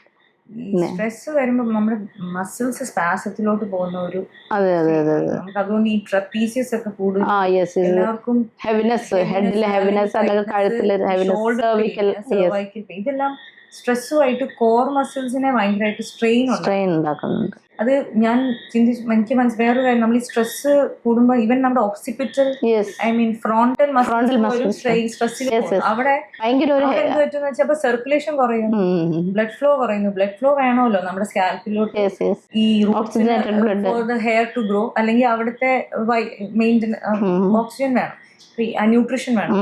This will affect the hair fall. ഇപ്പൊ നമ്മൾ ഈ സ്ട്രെസ് മാനേജ്മെന്റിലൊക്കെ ഇപ്പൊ ഫൈബ്രോമയാൾജിയ കണ്ടീഷൻസിലൊക്കെ നമുക്ക് കണ്ടുവരാറുണ്ടല്ലോ, എൻഡോർഫിന്റെ പ്രൊഡക്ഷൻ കുറവ്, ഡോപ്പമിൻ സെറട്ടോണിന്റെ ഒക്കെ അളവിൽ കുറവ് വരുമ്പോൾ സ്വാഭാവികമായിട്ട് എവിടെ തൊട്ടാലും അവർക്ക് വേദനയായിരിക്കും. അപ്പോൾ ഈ ഡോപ്പമിൻ, എൻഡോർഫിൻ പോലെയുള്ള പോസിറ്റീവ് ആയിട്ടുള്ള എൻസൈംസിനൊക്കെ സ്റ്റിമുലേറ്റ് ചെയ്യാനുള്ള ചില പോയിന്റ്സ് അക്യുപഞ്ചറിലുണ്ട്, നമ്മൾ ചെയ്യാറുണ്ട്. മെന്റൽ ഹെൽത്തിനെ നല്ല രീതിയിലൊക്കെ ബാലൻസ് ചെയ്യാറുണ്ട്. താങ്കൾക്ക് എന്തെങ്കിലും ടിപ്സ് ഉണ്ടോ അതിന് പറയാനായിട്ട്? സോഷ്യൽ മീഡിയയിൽ ഇത് വല്ലാണ്ട് കണ്ടന്റായിട്ട് ഓടുന്നതുകൊണ്ട് നമുക്ക് കൂടുതൽ പറയാനില്ല. കാരണം മാനസികാരോഗ്യ മേഖലയിൽ നമ്മൾ മനഃശാസ്ത്ര മേഖലയാണല്ലോ, മനോരോഗ മേഖലയല്ല. ഇതിൻ്റെ സയൻസ് പറഞ്ഞുകൊണ്ട് ഞാൻ സിമ്പിളായിട്ട് ഇത് പറയാം, നമുക്കൊരു ശ്വാസം കൊണ്ട് തീർക്കാമെന്നുള്ളതാണ് എൻ്റെ ഒരു സയൻസ് വെച്ചിട്ട്. ചില ശ്വാസങ്ങളിൽ തുടങ്ങുന്നതാണ് ജീവിതമെന്നും ആ ശ്വാസം നിലക്കുമ്പോഴാണ്. ഈ ശ്വാസത്തിൻ്റെ ഒരു വേരിയേഷനിൽ മാറ്റങ്ങൾ വരുത്തി കഴിഞ്ഞാൽ സ്വാഭാവികമായിട്ടുള്ള ഓക്സിജൻ എന്ന് പറയുന്നത് പ്രതിദാനം ചെയ്യുകയും ബോഡിയിലേക്ക് അതിൻ്റെ പ്രതിധ്വനി വരികയും സ്വാഭാവികമായിട്ടൊന്ന് റിലാക്സ് ആവുകയും ചെയ്യും. ആ റിലാക്സേഷനാണ് ഈ പറഞ്ഞ ബ്രീത്തിങ് എക്സസൈസ് ആണോ, ടെക്നിക്സ് ഒക്കെ പ്രാണായാമം. അത് യോഗയിൽ പ്രാണായാമ പലതരത്തിലും അത് ഇനി ഒരിക്കലും റെസ്റ്റ് എടുക്കാത്ത സ്ട്രെസ്ഫുൾ ആയിട്ടുള്ള ലൈഫിൽ നിന്ന് ഒന്ന് ജസ്റ്റ് ഒന്ന് കാമാൻ കൈറ്റായിട്ടുള്ള ഒരു പ്ലേസിലേക്ക് വെന്റിലേഷൻ എന്നുള്ള രൂപത്തിൽ ഒന്ന് മാറുകയാണെങ്കിൽ പോലും, ചില യാത്രകൾ പോലും, ചില ആളുകൾ പോലും, ചില മാറ്റങ്ങൾ പോലും, ആ മാറ്റമാണ് നമ്മൾ നേരത്തെ കമന്റ് ബോക്സിൽ ഒന്ന് പറഞ്ഞ അതിലേക്ക് കമന്റ് ബോക്സിൽ വെള്ളത്തിൽ ഈ ഐസിൽ ഇറങ്ങുന്നതിലും നല്ലത്. അപ്പൊ ഈ ഐസിൽ ഇറങ്ങുന്നതിന്റെ പ്രശ്നമല്ല, എക്സ്പീരിയൻസ് ചെയ്യാൻ പുതിയൊരു സാധനത്തിനെ തേടുന്നു എന്ന് പറയുന്ന എനർജിയിലേക്ക് ഒരു MBBS ഡോക്ടർ സഞ്ചരിക്കുന്നുണ്ടെങ്കിൽ she need to experience in that tub only. പുഴയും കടലൊക്കെ അവിടെ ഉണ്ടല്ലോ, നമുക്ക് അറിയാൻ പറ്റില്ല. അപ്പൊ അവരത് എക്സ്പീരിയൻസ് ചെയ്യുന്നു എന്നുള്ളതും അതിനിപ്പോ അതിൽ താല്പര്യപ്പെടുന്നു എന്നുള്ളത് ഒരു മാറ്റം ഉണ്ട് അവിടെ. മാറ്റത്തിന് നമ്മൾ വില്ലിങ് ആവുക, ആക്സെപ്റ്റ് ചെയ്യും. അതായത് എല്ലാ സിസ്റ്റത്തിനും ആക്സെപ്റ്റ് ചെയ്യും. അപ്പൊ ഞാൻ പറയുന്നത് ഈ പറയുന്ന പോലെ ജസ്റ്റ് ഒരു 6 സെക്കൻഡ്സ് നമുക്ക് ബ്രീത്ത് എടുക്കാം, ഹോൾഡ് ചെയ്യാം, ബ്രീത്ത് ഔട്ട് ചെയ്യാന്ന് പറയുമ്പോൾ ഇത് ചെയ്യണമെന്ന് അടങ്ങിയിരിക്കണം. വലിയൊരു ബിസിനസ്സുകാരൻ എപ്പോഴും എന്താണ് സ്ട്രെസ് ആവുന്നത്, ഇതിങ്ങനെ തലയിലേക്ക് കിടക്കുന്നതാണ്. അല്ലാതെ നിങ്ങൾ വലിയ കാര്യങ്ങളൊന്നും അവിടെ ചെയ്യണ്ട, ബാക്കി ഇവർക്കും ചെയ്യാനുള്ളത് കൊടുക്കാന്നുള്ളതാണ്. അതെ, അത്ര തന്നെയാണ് അതിൻ്റെ ഒരു അത് ഓരോ കാര്യങ്ങളെയും. അപ്പോൾ ഇവരുടെ ഒരു സയൻസിലെ വലിയൊരു ഹാപ്പിനെസ് എന്താണെന്ന് വെച്ച് കഴിഞ്ഞാൽ ഇതിൻ്റെ ഒക്കെ അൾട്ടിമേറ്റ് ആയിട്ടുള്ള ഒരു സയൻസ് എന്ന് പറയുന്നത് ജസ്റ്റ് ആക്സെപ്റ്റ് എന്ന് പറയുന്ന ചെറിയൊരു വാക്കാണ്. അതായത് മോഡേൺ മെഡിസിനിലെ ചില ആളുകൾ they are trying to inject we are privileged people. എന്നാൽ മാഡം പറയുന്നത് അങ്ങനെ ഒരു അണ്ടർ പ്രിവിലേജ് എന്ന് പറയുന്ന കാറ്റഗറി ഇവിടെ ഇല്ല, ജസ്റ്റ് ആക്സെപ്റ്റ് ചെയ്യുന്നതാണ്. അപ്പോൾ സ്വാഭാവികമായിട്ട് ഒരു സിമ്പിൾ ഡോക്ടർ ഈ പൊസിഷനാണ് നിങ്ങൾ ഹോൾഡ് ചെയ്യുന്നതെങ്കിൽ ഞാൻ നോർമൽ ഒരു സൈക്കോളജി പൊസിഷൻ മാത്രം. നല്ല കഴിവുള്ള കൗൺസിലേഴ്സ് ഉണ്ട്, അതിനൊരു PG PhD ഒന്നും വേണമെന്നില്ല. മനുഷ്യനെ മനസ്സിലാക്കാൻ വെന്റിലേഷൻ സംസാരിക്കുക എന്നുള്ളതാണ്. ഈ ഡോക്ടർക്ക് ഞാൻ പറയുന്നത് കൺവിൻസ് ആവാനുള്ള കഴിവ് എനിക്കുണ്ടെന്ന് MBBS ഡോക്ടർ വിലയിരുത്തിയാൽ മതി. അതുപോലെ നിങ്ങൾ വിലയിരുത്തേണ്ടത് വരെയാണ്. അപ്പോൾ ജസ്റ്റ് ഇപ്പോൾ കുറേ 1-2 പ്ലാറ്റ്ഫോമിൽ വളരെ നെഗറ്റീവായിട്ട് 1-2 കമൻസ് ഞാൻ കണ്ടപ്പോൾ ഞാൻ ചിന്തിച്ചൊരു കാര്യം എന്താണെന്ന് വെച്ച് കഴിഞ്ഞാൽ ഇവർ ഡോക്ടർ, ഈ പറയുന്ന ഡോക്ടർ, ഈ സിസ്റ്റത്തെ അംഗീകരിക്കാൻ താല്പര്യമില്ലാത്ത ആളുകൾ ഈ പറയുന്ന സിസ്റ്റത്തെ നെഗറ്റീവ് പറയുമ്പോൾ അതൊരു മെഡിസിൻ എന്ത് ഡോക്ടർ എന്നൊക്കെ ചോദിക്കുന്നുണ്ടല്ലോ. അപ്പോൾ ഈ മെഡിക്കൽ സിസ്റ്റത്തെ പറ്റി ഔദ്യോഗികമായിട്ടും ഔപചാരികമായിട്ടും പറയാൻ അവരൊരു മെഡിക്കൽ ഡിഗ്രിക്കാരനാണ്. അതെ, അല്ല ഞാനത് കണ്ടില്ല, അത് ഇറങ്ങിയിട്ട് ഓൾമോസ്റ്റ് ഒരു 1 വീക്ക് കഴിഞ്ഞു. ഞാൻ ഇന്നാണ് കാണുന്നത്. അപ്പൊ ഞാൻ അവിടെ പറയുന്നൊരു പോയിന്റ് ഡോക്ടർ, ഞാനൊരു MBA കാരിയാണ്. സത്യം പറയുന്നത് മെയിനായിട്ട് എൻ്റെ റിസർച്ച് വർക്കും എൻ്റെ ഡെവലപ്മെന്റ് MBA എന്ന് പറയുന്നില്ല, അല്ലാതെ സൈക്കോളജിയിലല്ല. അതുകൊണ്ട് എനിക്ക് ഫേം ഉണ്ടായി, എനിക്ക് സ്റ്റുഡൻസ് ഉണ്ടായി. എനിക്ക് കുറച്ച് സ്ട്രാറ്റജി ഉണ്ട്. സ്ട്രാറ്റജി മീൻസ് ഇവരെ എനിക്ക് ടാക്കിൾ ചെയ്യാനുള്ള സ്ട്രാറ്റജി എൻ്റെ അടുത്തുണ്ട്. നോളജ് ഉണ്ടായിട്ട് കാര്യമില്ല. അത് ഈ MBBS കൺവിൻസ്ഡ് ആവണമെങ്കിൽ എൻ്റെ സിസ്റ്റത്തിൽ എനിക്ക് കുറച്ച് സ്ട്രാറ്റജീസ് വേണം. ഇവരോട് ബ്രീത്ത് ഇൻ ബ്രീത്ത് ഔട്ട് എന്ന് പറയുന്നത്, അപ്പോൾ ഇവരായിട്ട് കണക്ട് ചെയ്യാൻ പറ്റുന്ന മാനസിക അടുപ്പം സൃഷ്ടിക്കുന്ന സയൻസ് എൻ്റെ അടുത്തുണ്ട്. ഈ സയൻസ് ഇവരിലുണ്ട്. അപ്പോൾ ഈ നോളജ് എനിക്കുണ്ടെന്നുള്ളത് ആർക്കറിയണം? ഇവർക്കറിയണമെങ്കിൽ ആ സയൻസിൽ ഞാൻ ഓക്കെ ആണെന്ന് അവർക്ക് തോന്നി അത് അക്സെപ്റ്റ് ചെയ്യാനുള്ള കഴിവുണ്ട്. ആ അക്സെപ്റ്റൻസ് നിങ്ങളിലേക്കുണ്ട്. അപ്പോൾ മാമ ജസ്റ്റ് ഈ റിലാക്സേഷൻ ഞാൻ കൊടുക്കുന്നത് ബ്രീത്തിനാണെങ്കിൽ ഇവർ ഉദ്ദേശിക്കുന്ന സിസ്റ്റത്തിൽ ഒരു റിലാക്സേഷൻ ടെക്നിക്ക് എന്താ? ഒറ്റ നീഡില്ല എന്ന് പറയുന്നത് ഇത് എപ്പോഴും വന്ന് കണക്ട് ചെയ്യുന്നത് പ്രസവത്തിലാണ്. എല്ലാം കിടക്കുന്ന ലോകത്ത് പ്രസവം മാത്രമാണോ? അല്ല, അത് നമ്മുടെ സിസ്റ്റം അല്ല കേട്ടോ. അപ്പൊ ഞാനത് സിസ്റ്റമേ അല്ല. സിസ്റ്റം അല്ല, പക്ഷേ അക്യുപങ്ചർ എന്ന സിസ്റ്റം പ്രസവമാണ്. അപ്പോ ഞാൻ പ്രഗ്നന്റ് ആയ ഒരു അമ്മയും 2 കുട്ടികളുള്ള ആളാണ്. അപ്പൊ നമ്മളൊരു സിസ്റ്റത്തിൽ പോകുമ്പോൾ മോഡേൺ മെഡിസിനിൽ തന്നെ നമ്മളുടെ റിലാക്സ് ചെയ്യുന്ന ഒരു സിസ്റ്ററാണ് നമുക്കിഷ്ടം. ഒരുപാട് നോളജ് ഉള്ള ഒരു ഡോക്ടറെ അല്ല. എനിക്ക് സൂചിപ്പിക്കുമ്പോൾ പെയിൻ ഉണ്ട് എന്ന് ഞാൻ ഒരു സൈക്കോളജിസ്റ്റ് അല്ല പറയുന്നത്. വേദനയെ ഇഷ്ടപ്പെടാത്തൊരു അമ്മ പറയുന്നെങ്കിൽ റിലാക്സ് ചെയ്യും. വീക്കാൻ ഒരു കുട്ടി വരില്ലേ എന്ന് പറയുന്ന ഒരു മോട്ടിവേറ്ററെയാണ് ആ സിസ്റ്ററും ആ സിസ്റ്റമാണ് നമുക്ക് വേണ്ടത്. അവിടെ വന്നിട്ട് നിങ്ങളുടെ സയൻസിൽ ഇങ്ങനെ. അപ്പോൾ മാമിന് അത് ഒന്നും കൂടെ എനിക്ക് തോന്നുന്നു കണക്ട് ചെയ്യാൻ പറ്റും. ഇവരുടെ ഈ നീഡിൽ എന്ന് പറയുന്നത് ഒറ്റ നീഡിലിന്റെ കാര്യമല്ല കേട്ടോ. നിങ്ങൾ നീഡിലിന്റെ ടീമല്ല. അവരെ നമ്മൾ എതിർക്കേണ്ട പോകുന്നു പോട്ടെ, നമ്മൾ ഇതിന്റെ പിന്നാലെ പോകണ്ടല്ലോ. MBA മാർക്കറ്റിംഗിൽ ഞാൻ പറയാ, ആ പറയുന്ന ആൾ അവരെന്നെ പറയുന്നുണ്ട് നമ്മളിത് ഹൈപ്പ് കൊടുക്കുക നിങ്ങൾക്ക്. അല്ല, ഞാൻ പറയണത് എന്താന്ന് വെച്ചാലേ, അദ്ദേഹം എന്തോ ഒരു ട്രോൾ വീഡിയോ ഇറക്കിയെന്ന് പറഞ്ഞു. ഏതോ ഒരു വള്ളിയോ തോന്നുന്നു. അപ്പൊ എന്തായാലും ഒരു വള്ളിയാണ്. അപ്പൊ എന്ത് തന്നെ ആയാലും ഇത് അവരതിൽ പറയുന്നുണ്ട്. അവര് വലിയ ഫേമസ് ആയിട്ടുള്ള ആൾക്കാരല്ലേ, ഒത്തിരി ഫോളോവേഴ്സ് ഉള്ള ടീം എല്ലാരും. ഞാൻ അല്ല, അപ്പൊ ഞാൻ ഒത്തിരി ഫോളോവേഴ്സ് ഉള്ളത് കൊണ്ട് അവർക്ക് കോപ്പി റൈറ്റിന്റെ കംപ്ലൈന്റ് ഒന്നും പോകൂലായിരിക്കും. ഞങ്ങളൊക്കെ ചെറിയ എന്നുള്ളത്. അപ്പൊ ഞാൻ വിചാരിച്ചു ഈ കോപ്പി റൈറ്റിന്റെ ഇതിന് പോണെങ്കിൽ ടൈം, ഒന്നാമത് എനിക്ക് ടൈമില്ല. എന്റെ ഡിജിറ്റൽ ടീമാണ് എല്ലാം നോക്കുന്നത്. അതായത് ഇരുട്ടത്തിരുന്ന് പറയാൻ എല്ലാവർക്കും പറ്റും. ഇരുട്ടത്തിരുന്ന് പറയാനായിട്ട് എല്ലാവർക്കും സാധിക്കുമല്ലോ. നമുക്ക് അതിനെ കുറിച്ച് എനിക്ക് അദ്ദേഹത്തിന്റെ വീഡിയോ എനിക്ക് ഇഷ്ടമായി. കാരണം എന്നെ ടാർഗറ്റ് ചെയ്ത് എന്റെ ക്ലിപ്പ് ഒത്തിരി ടൈം ഇല്ല എനിക്ക് ഭയങ്കര, ഞാൻ അദ്ദേഹത്തിനോട് ഭയങ്കര താങ്ക്സ് പറയണമെന്ന് വെച്ചാല്, എന്റെ വീഡിയോ തന്നെ ഒരാൾ ഫുള്ള് കാണണേന്ന് പ്രാർത്ഥിക്കുന്ന ഒരാളാണ് ഞാൻ. ആ വീഡിയോ കംപ്ലീറ്റ് കണ്ട് അതിനെ സ്റ്റെപ്പ് ബൈ സ്റ്റെപ്പായിട്ട് കട്ട് ചെയ്ത് എഡിറ്റ് ചെയ്ത് ഷാർപ്പ് ഒരുപാട് ടൈം എടുക്കും. ഒരു വീഡിയോ എഡിറ്റ് ചെയ്യാൻ തന്നെ ഒരു എഡിറ്ററിന് ഒരു ദിവസം ഫുൾ എടുക്കും. ഇദ്ദേഹം അതിനെ ഓരോ പോർഷൻ ബൈ പോർഷനായിട്ട് എഡിറ്റ് ചെയ്ത് അത് പേസ്റ്റ് ചെയ്യണല്ലോ. ഇയാൾ പറയുന്നൊപ്പം പേസ്റ്റ് ചെയ്യണം. അപ്പം ഓക്കെ, ഞാൻ അതിൽ എൻഡോർഫിൻ തിയറി ഒക്കെ സംസാരിക്കുന്നുണ്ട്. ഒത്തിരി സമയം കാരണം എന്താ വെച്ചാൽ ഗ്രാറ്റിറ്റ്യൂഡാണ്. കാരണം നമ്മളെ സീരിയസ്ലി, കാരണം അവരാണ് നമ്മൾ വളർത്തുന്നത് സത്യമായിട്ട്. അപ്പൊ അവരോട് ഒത്തിരി താങ്ക്സ് ഉണ്ട്. എന്തെങ്കിലും നേരിട്ട് കാണുവാണെങ്കിൽ ഞാനൊരു ഷെയ്ക്കാനും ഒരു ഗിഫ്റ്റ് ഒക്കെ തരും, ഉറപ്പായിട്ടും കൊടുക്കും. വരണം, അതാണ് ഞാൻ പറയുന്നത്. പിന്നെ ഞാൻ മാർക്കറ്റിംഗിന്റെ ഒരു സൈഡ് ആയതുകൊണ്ട് മാമിനോട് പറയണം, നിങ്ങൾ പേര് പറയണ്ട. അല്ല, ഞാൻ പറയുന്നില്ല. പക്ഷെ ഞാൻ മനസ്സിലാക്കുന്ന ഒരു കാര്യം, ആ വള്ളിയോട് പറയാനുള്ള ഒരു കാര്യം എന്താന്ന് വെച്ചാല്, അവരെന്നെ ഈ എൻഡോർഫിൻ തിയറി ഒക്കെ പറയുമ്പോൾ അതിനെ ക്രിട്ടിസൈസ് ചെയ്തുകൊണ്ട് കുറച്ച് ആക്ഷനും കോമാളികൾ ഇങ്ങനെ കളിയാക്കുന്ന പോലെ പറയുന്നുണ്ട്. പക്ഷെ ഞാൻ പറഞ്ഞ അങ്ങനെയല്ല പറയേണ്ടത്. മേ ബി എനിക്ക് തെറ്റ് പറ്റിയിട്ടുണ്ടാവും, എനിക്കറിയില്ല. എല്ലാ മനുഷ്യന്മാരും പെർഫെക്റ്റ് അല്ല. ഇനി ആ വീഡിയോയിൽ ഏതെങ്കിലും മെഡിക്കൽ വേർഡ് പറയുന്നതിൽ തെറ്റ് പറ്റിയിട്ടുണ്ടോ ഒന്നും എനിക്കറിയില്ല. ഞാൻ ആ വീഡിയോ ഫുള്ള് കണ്ടിട്ടുമില്ല അതെന്താന്നുള്ളത്. അവർ അപ്ലോഡ് ചെയ്ത് വേറൊരു ചാനലിലായിരുന്നു അപ്ലോഡ് ചെയ്ത വീഡിയോ അത്. അപ്പോൾ അവർ ചെയ്യേണ്ടതെന്ന് വെച്ചാൽ, നമ്മൾ മാന്യമായിട്ടുള്ളൊരു രീതി എന്ന് പറഞ്ഞാൽ മിസ്റ്റേക്കുകളോട് കൂടിയതാണ്, ഇംപെർഫെക്ഷനോട് കൂടിയുള്ളവരാണ് എല്ലാ മനുഷ്യന്മാരും. പെർഫെക്റ്റ് എന്ന് പറയുന്നത് ദൈവം തമ്പുരാൻ മാത്രമേ ഉള്ളൂ. അപ്പോൾ ആ ഇംപെർഫെക്ഷനെ നമുക്ക് കാണിച്ചു തരുമ്പോഴാണ് നമ്മളെ സംബന്ധിച്ചിടത്തോളം ഒരു പെർഫെക്ഷൻ നമുക്ക് വരുന്നത്. അവർ വേണമെങ്കിൽ പറയായിരുന്നു ഈ വേർഡ് തെറ്റാണ്, അതിന് പകരം നിങ്ങൾ ഇതായിരുന്നു യൂസ് ചെയ്യേണ്ടത്, അല്ലെങ്കിൽ അതായിരുന്നു യൂസ് ചെയ്യുക, അങ്ങനെ തിരുത്തുന്നില്ല. അതുപോലെ തന്നെ മാഡം, എനിക്ക് പറയാനുള്ള കാര്യം, ഇന്നത്തെ സമൂഹത്തിൽ എക്സാം തോറ്റു കഴിഞ്ഞാൽ ആത്മഹത്യ ചെയ്യുക, ഒരു റിലേഷൻഷിപ്പ് ബ്രേക്ക് ആയി കഴിഞ്ഞാൽ ആത്മഹത്യ ചെയ്യുക, അങ്ങനെയുള്ള ഒരു കാലഘട്ടത്തിലൂടെയാണ് നമ്മൾ കടന്നു പോയിക്കൊണ്ടിരുന്നത്. വളരെ വേദനാജനകമായിട്ടുള്ള, ഇപ്പോൾ ഈ ഒരു റീസെൻ്റ്ലി വന്ന ഒരു ഇൻസിഡൻറ്റ്, 12 വയസ്സുള്ള ഒരു കുട്ടി റിമോട്ട് തന്നില്ല, TV മാറ്റാൻ റിമോട്ട് തന്നില്ല ജ്യേഷ്ഠൻ എന്ന് പറഞ്ഞിട്ട് പോയി ടെറസിൻ്റെ മുകളിൽ നിന്ന് എടുത്ത് ചാടി, അല്ലെങ്കിൽ ഒരാൾ ആത്മഹത്യ ചെയ്തു. അങ്ങനെയൊക്കെയുള്ള വളരെ ചെറിയ രീതിയിലുള്ള കാര്യങ്ങൾ പോലും ഇന്നത്തെ സമൂഹത്തിന് ഇപ്പം ജെൻസി എന്നൊക്കെ പറഞ്ഞിട്ട് വരുന്നുണ്ടല്ലോ. അപ്പോൾ സഹിക്കാൻ പറ്റുന്നില്ല, അല്ലെങ്കിൽ ക്ഷമിക്കാനുള്ളൊരു കഴിവില്ല. അപ്പോൾ അവരുടെ ഒരു മാനസിക തലത്തെ പാരൻസ് എത്രമാത്രം അതിൽ ഇൻവോൾവ് ചെയ്യണം, അല്ലെങ്കിൽ അവരെ എന്തെങ്കിലും കഷ്ടപ്പാട് കാണിച്ചിട്ട് വളർത്താത്തതാണോ, അല്ലെങ്കിൽ അവരെ എങ്ങനെയാണ് ഇത്തരം തരത്തിലുള്ള നിസ്സാര കാര്യങ്ങൾക്ക് ജീവൻ പോലും വെടിയുന്ന അവസ്ഥയുടെ ഒരു മാനസിക തലത്തിലോട്ട് കുട്ടികൾ എന്തുകൊണ്ടാണ് ഇങ്ങനെ മാറുന്നത്? ജസ്റ്റ് സമയം കൊടുക്കുക എന്നുള്ളത് വലിയൊരു പ്രാധാന്യമാണ്. ഇപ്പോഴത്തെ പ്രശ്നം എന്താണെന്ന് വെച്ചാൽ എല്ലാവരും ബിസിയാണ്. ഇപ്പോൾ 10 മക്കളെ വളർത്തിയിരുന്ന ഒരു അമ്മയ്ക്ക് 10 മക്കൾക്ക് ഒരേ സമയം കൊടുക്കാൻ പറ്റില്ലായിരുന്നെങ്കിലും ഒന്നാമത്തെ മകൻ രണ്ടാമത്തതിനും രണ്ടാമത്തത് മൂന്നാമത്തതിനും കൊടുത്ത് അവിടെ ഒരു സിസ്റ്റം ഉണ്ടായിരുന്നു. അപ്പോൾ സ്വാഭാവികമായിട്ട് ഇവർ തമ്മിൽ സമയം സ്പെൻഡ് ചെയ്യുന്നു, കളിക്കുന്നു, ഒരുപാട് പ്രയാസങ്ങൾ നേരിടുന്നു, എല്ലാത്തിനും ഷെയറിങ് വരുന്നു, എക്സ്പീരിയൻസ് ചെയ്യുന്നു.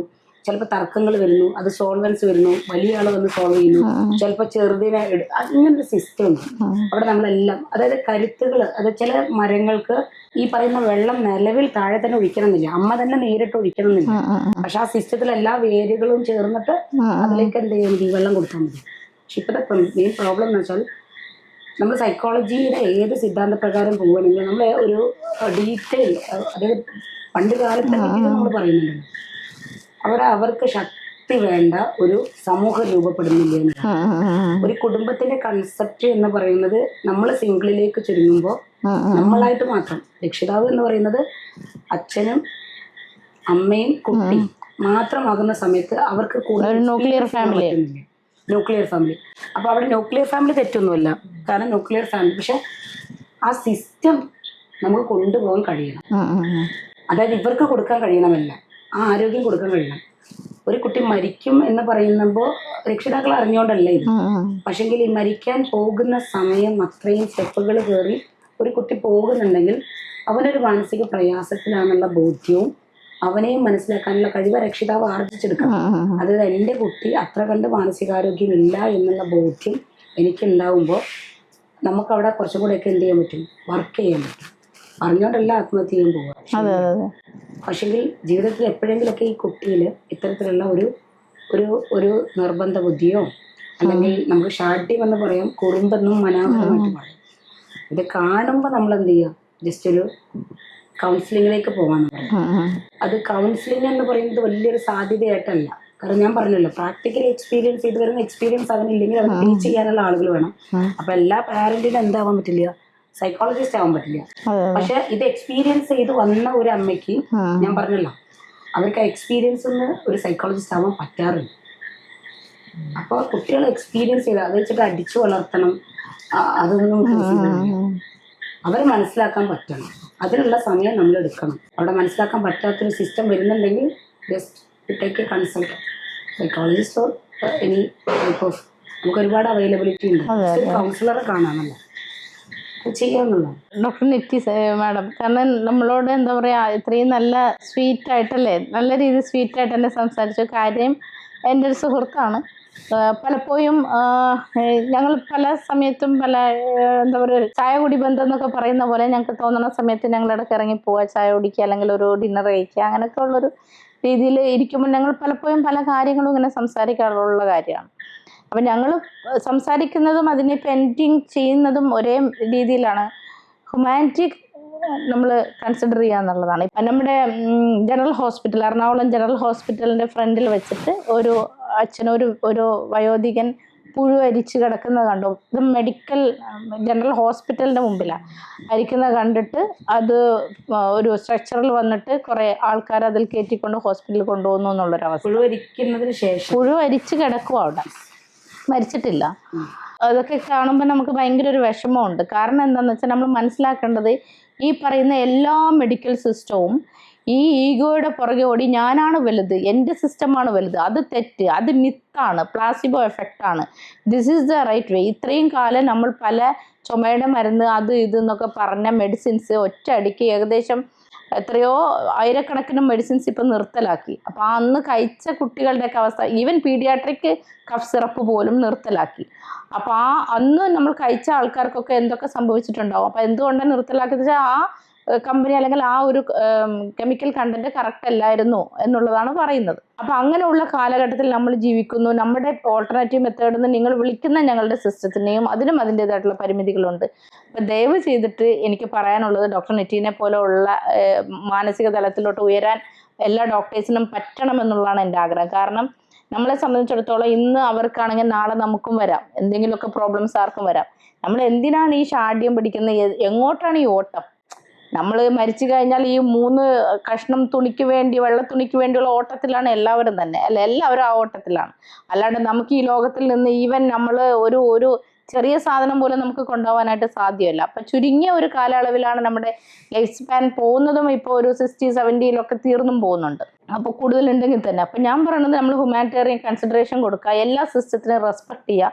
ഞാനാണ് വലുത് മറ്റേ തെറ്റെന്ന് പറയാണ്ടിരിക്കുക.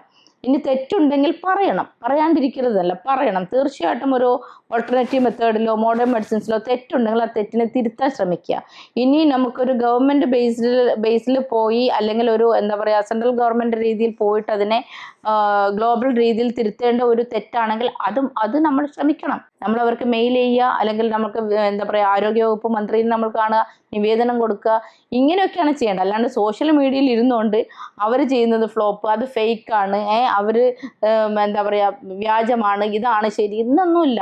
നമ്മളെ സംബന്ധിച്ചിടത്തോളം ചിലപ്പം ഒരാൾക്ക് ഒരു ചെറിയൊരു ആശ്വാസം മതിയാവും അവരുടെ എല്ലാ പ്രശ്നങ്ങളും പരിഹാരമാവുക. പോട്ടട സാരമില്ല എന്ന് പറഞ്ഞ ഒരു ഹഗ്ഗായിരിക്കും ഒരു പക്ഷേ ഒരാൾക്ക് ആവശ്യം. ആ ഹഗ്ഗ് കിട്ടേണ്ട ഒരു സ്ഥലത്ത് കുറേ എന്തെങ്കിലുമൊക്കെ സംസാരങ്ങളോ കുറേ എന്തെങ്കിലുമൊക്കെ മെഡിക്കേഷൻസോ അല്ലെങ്കിൽ വേറെ എന്തെങ്കിലും തെറാപ്പിയോ കിട്ടിയിട്ട് ചിലപ്പം കാര്യം ഉണ്ടാവില്ല. എല്ലാ ഡോക്ടേഴ്സും അങ്ങോട്ടും ഇങ്ങോട്ടും മ്യൂച്വൽ റെസ്പെക്റ്റും അതുപോലെ തന്നെ മ്യൂച്വൽ ഷെയറിങ്ങും മ്യൂച്വൽ റെഫറൻസും ഒക്കെ കൊടുത്തിട്ട് നമുക്ക് ജീവിക്കാൻ പറ്റട്ടെ. സർജറി വേണ്ട കേസ് സർജറി ചെയ്യട്ടെ, മരുന്ന് കഴിക്കേണ്ട കേസ് മരുന്ന് കഴിച്ചോട്ടെ, ഒരു കുഴപ്പമില്ല. ലൈഫ് എന്ന് പറയുന്നത് ഭയങ്കര ബ്യൂട്ടിഫുള്ളാണ്. പക്ഷേ ജീവിക്കാൻ അറിയണം. ജീവിക്കാൻ അറിഞ്ഞാൽ മാത്രമേ അതൊരു ബ്യൂട്ടിഫുൾ കാണാൻ പറ്റുള്ളൂ. എന്തായാലും ഒത്തിരി സന്തോഷം. കാരണം ഒത്തിരി സമയമെടുത്തു, സമയം ഒത്തിരി വൈകി. ഇദ്ദേഹത്തിൻ്റെ സ്ഥലം മലപ്പുറമാണ്, അങ്ങോട്ട് എത്തേണ്ടതാണ്. അദ്ദേഹത്തിൻ്റെ ഫാമിലിയൊക്കെ ഇവിടെ ഉണ്ട്. എല്ലാവരെയും അങ്ങനെ ഞങ്ങളിങ്ങനെ ഇരുത്തിയിട്ട് ഇത്രയും സമയം ഞങ്ങൾക്ക് വേണ്ടി സ്പെൻഡ് ചെയ്തതിൽ ഒത്തിരി സന്തോഷം. Thank you so much Niti doctor, thank you so much. And Shemeena ma'am, thank you so much.